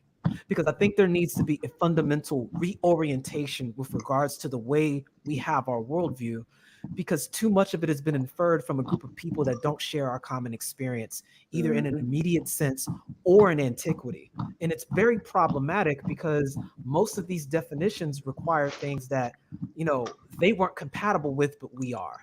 For example, when I use this idea that our and you'll see this, Rael, when you go and take a look at the last live stream I did about that emancipation ritual and the market sacrifice, about how nobody else on earth can say that they have Y chromosomes that were the very beginning foundation of where Homo sapiens sapien came from. Period. Nobody else can make the claim to being the grandparents of humanity, literally, by definition. Nope. And that's important because the whole way you look at culture makes a 180, because you can say then you are a product of human culture. And And you also, actually and also, oh, go ahead, go for it. Go for it, Grant. I'm listening. Go for it. No, I just wanted to say, and the reason why we know this is because on the continent, 500 years ago, colonization took place. We already know what that was. Much of the cultural norms that was a part of Africa were demonized by outsiders. 500 years later, those very outsiders are coming to the continent looking for wives. Looking for wives. Ain't that a A bitch? direct repudiation of what they have put into existence. You don't even want your own women. You don't even want your own women like that. You're not going to find too many African men when given the opportunity of being with a beautiful African woman that's going to choose a woman from Europe. They're just not going to do it. They're just not going to do it. The And stone so, that the builder refused. so what I'm Indeed. saying is that I think for us, and I said this when I used to be on the pro black stuff during my college days, we both have something to give. We both have, from our perspective, we have the opportunities, the abilities as far as like building capital. We have that opportunity. What they have is the culture that we need. And there is a mutually beneficial relationship there to be had, especially amongst the men, if the men want to terraform a new type of environment. That means, and we have men in the Black Brain Trust, like Mike V, shout out to him. Complex also has another brother who is think he's where is he? I think he's in Dubai now. But Mike V has set his feet on the ground on the continent multiple times. And I will just say this. If we get our money together, and it ain't talking about a lot of money, I'm just saying you'd be surprised. He was like, all we got to do is go over there and we can influence some shit. We can get some things accomplished. And the opportunities are right there. And so we have those types of men in these spaces who are doing the work, the networking, going to the conferences, the tech conferences. Tech is a very, it's a very great industry that has taken hold on the continent, that places like Kenya are looking to be tech hubs for the future on the continent. And because we have the capacity over here, because we have access to the knowledge, if one of the things, if we haven't had one positive offshoot from our slave experience in the United States, we have been right there next to the very information we need to develop ourselves from a productivity perspective. So that puts us in a very uh, uh, it puts us in a very unique position to be able to get some things done. We have black men who are builders. Hell, we can go into neighborhoods right now and find some crackheads that can build a house in the United States. It's just that the energy is not directed in the right way. That means black people are going to have to get over this negative mindset towards their black business class. That is a plague. It is a cultural plague. It's what Booker T. Washington had to deal with. It is not anything differently than what we have had to deal with. which It is we the same. It is the same fight. And I would probably say this fight stems from, I would say, from the slave experience. We have learned because our labor was taken. I think that we have learned subconsciously to hate money because our association with it in terms of not being able to realize our own labor because it was stolen. I think we just have this. I don't know if it's true or not because post slavery we did do certain things to get money, but we have a large contingent of people who are just very anti money. And if you have that mentality, you're not going to get it. I mean, we based on the got laws that of from the attraction, you're religion. not going to get it. Yeah, We you're got not going that to get from it. we got that from the religion because that again, the religion infers your value system. And so when you're stuck with pie in the sky all day long, you have you associate that medium of power with evil. In fact, we've got a very antagonistic relationship to power in the first place. We think that Hmm. that needs to be deferred to anybody that doesn't look like us because we don't have any illustrations of what that looks like with us in the image of it all. And that's where the problem probably begins at. And I think that actually deserves another conversation. I definitely want to put a bookmark on that. Yeah, yeah, the blockades, the power, and why we see power as being synonymous with evil, and what needs to happen to deprogram us from that dynamic. Because Hmm. at this point, we need a reboot program.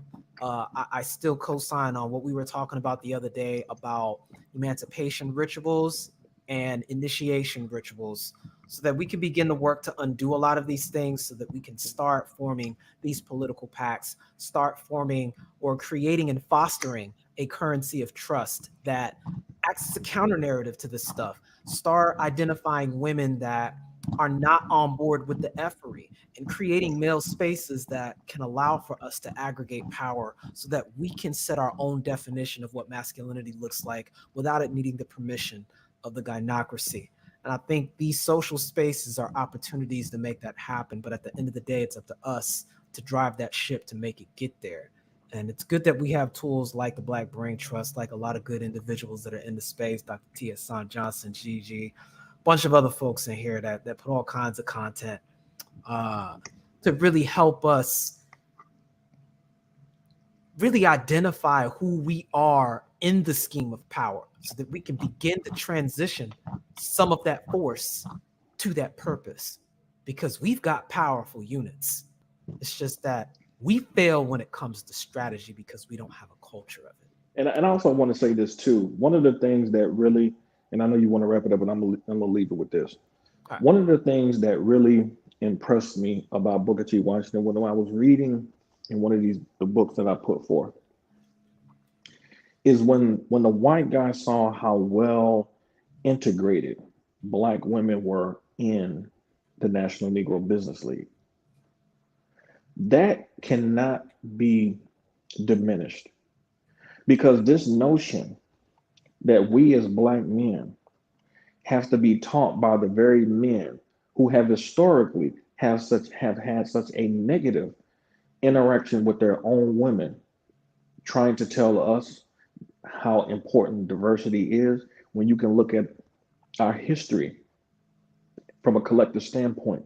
We have never had a history in our people outside of any outside intervention from any other people, a negative view towards our women. If you look on the stele in some of the pyramids, of the pharaohs. When the pharaohs tell their story, they go so far into their story, they even show when their mothers were breastfeeding them. That's how important the connection and the respect that they had for women was. The Pharaoh showed his mother breastfeeding him, which is very critical in terms of the development of that child. And so when you see this history in terms of the balance between the masculine and the feminine, there has been no people on the planet that has shown a greater capacity for balancing both two powerful energies effectively to create healthy societies, specifically psychologically. So the fact that we had a black man coming out of the slave experience of all experiences set up an organization in which a black woman like Madam C.J. Walker could learn all these things that she learned in terms of the business strategies she could employ to make her successful, to become a millionaire, really shows how much of that is still in our DNA, to the point that a white guy had to remark on how impressed he was to see it, which meant they didn't have that capacity back then. And that was obvious because we could see how they didn't even want their own women to have the right to vote. Yep, that's classic, first wave feminism argument, and even other groups of people like the Irish had their take on that. But yeah, I'll probably revisit that topic when I get back to Sort Form 1 and really dig into social dominance order, because I Hold on, really want to hold talk. on. And before you even say that, and that's even seeing black men who were slaves too, like Frederick Douglass, support their own women getting the right to vote before white men did too. Right, right. Again, we're in that time period of Reconstruction that really gets skipped over in history. That 1850 into 1865, what was going on the freed side, and then once 1865 hits, up until the Jim Crow era, what actually went down, it's just not covered, and it's unfortunate. But Yogami, did you have any closing statements you wanted to make, with regard to what was being talked about today, man? And again, thanks for both of you for coming up. No, thank you, Nameless, because all the subjects you bring forth are always quite interesting. I see your input to be quite enlightened. I had to the point I had to share your thoughts with my fellow brothers over here. Actually, both Ryan and you, I thought about you to my preference to say those are the ones who also see the necessity of initiation, which is why I had to talk about you to certain people in of high degrees. But no, your point was really quite interesting, especially the relationship of power and the force multipliers that women can bring. And to close the statements, I will have to say that in Kikongo, for example, we say union and marriage, we call it longo. And the anagram of longo is ngolo. And ngolo means force. In other words, the unions, the marriage, creates the force. And thence the force generates, when it is in aggregate to the umuntu, leads to the lendo. And lendo is power. Power being one of the three great attributes of the divine, namely the knowledge, the omnipresence, and the omnipotence, the power. Which is why I consider, as you were mentioning, that the new perception, the new religious aspects that received into the Judeo-Christian aspect of the Europeans that we received changes our perspective of power. Because in the traditional esoteric system of Africa, power is an aspect of the divine that we're supposed to use to regulate our societies. And if we do not change our mind and our perception of reality, we will see power as something as forbidden fruits that can only belong to white Jesus. So that's all I have to say. Thank you very much. Thank you. Exactly, fam. Yogami, whenever you get an opportunity, man, see if your constituents would be up for it. But I think it would be beneficial for the space to get more exposure of people who think such as you do, because I think there's an oversaturation of individuals that come over here from the continent that are animated in this approved by colonization ism, if you understand what I'm trying to say. You know, there's a lot of bootstrap-ism that gets put forward with a lot of these concepts, and we don't hear enough from people that understand what we're trying to do here with regards to rebuilding our culture and reverse engineering and deprogramming and deconditioning ourselves from the damage that colonialism has caused with our relationship to power, each other, and how we can take advantage of this small window to address going forward into the fourth industrial wave. I really think it would be beneficial if, you know, we could hear from some of your constituents on your part, especially given where you're from, because I don't think people understand the long history your nation has had with Christianity and how it was one of the first to adopt it in a certain kind of way that many of us came over here to the Americas with, whether we realize it or not. I think there's a deep conversation waiting to happen with that with regards to deprogramming a lot of the misconceptions. I remember it. Thank you. I will follow up on it. Thank you. Absolutely, man. Of course. But with that, I definitely want to thank all the guests that came up today. Thank you, everybody that stayed around. It's been damn near 3.5 hours. I enjoyed every minute of this. It's always excellent having an opportunity to chop it up with you guys and try to provide some value to you guys in the space, and any information that you may find useful. Please feel free to share. Obviously, like and subscribe if you haven't already. And once again, this has been a Nameless Protagonist. To the space, us, the folks that have here in the chat and that came up earlier, us.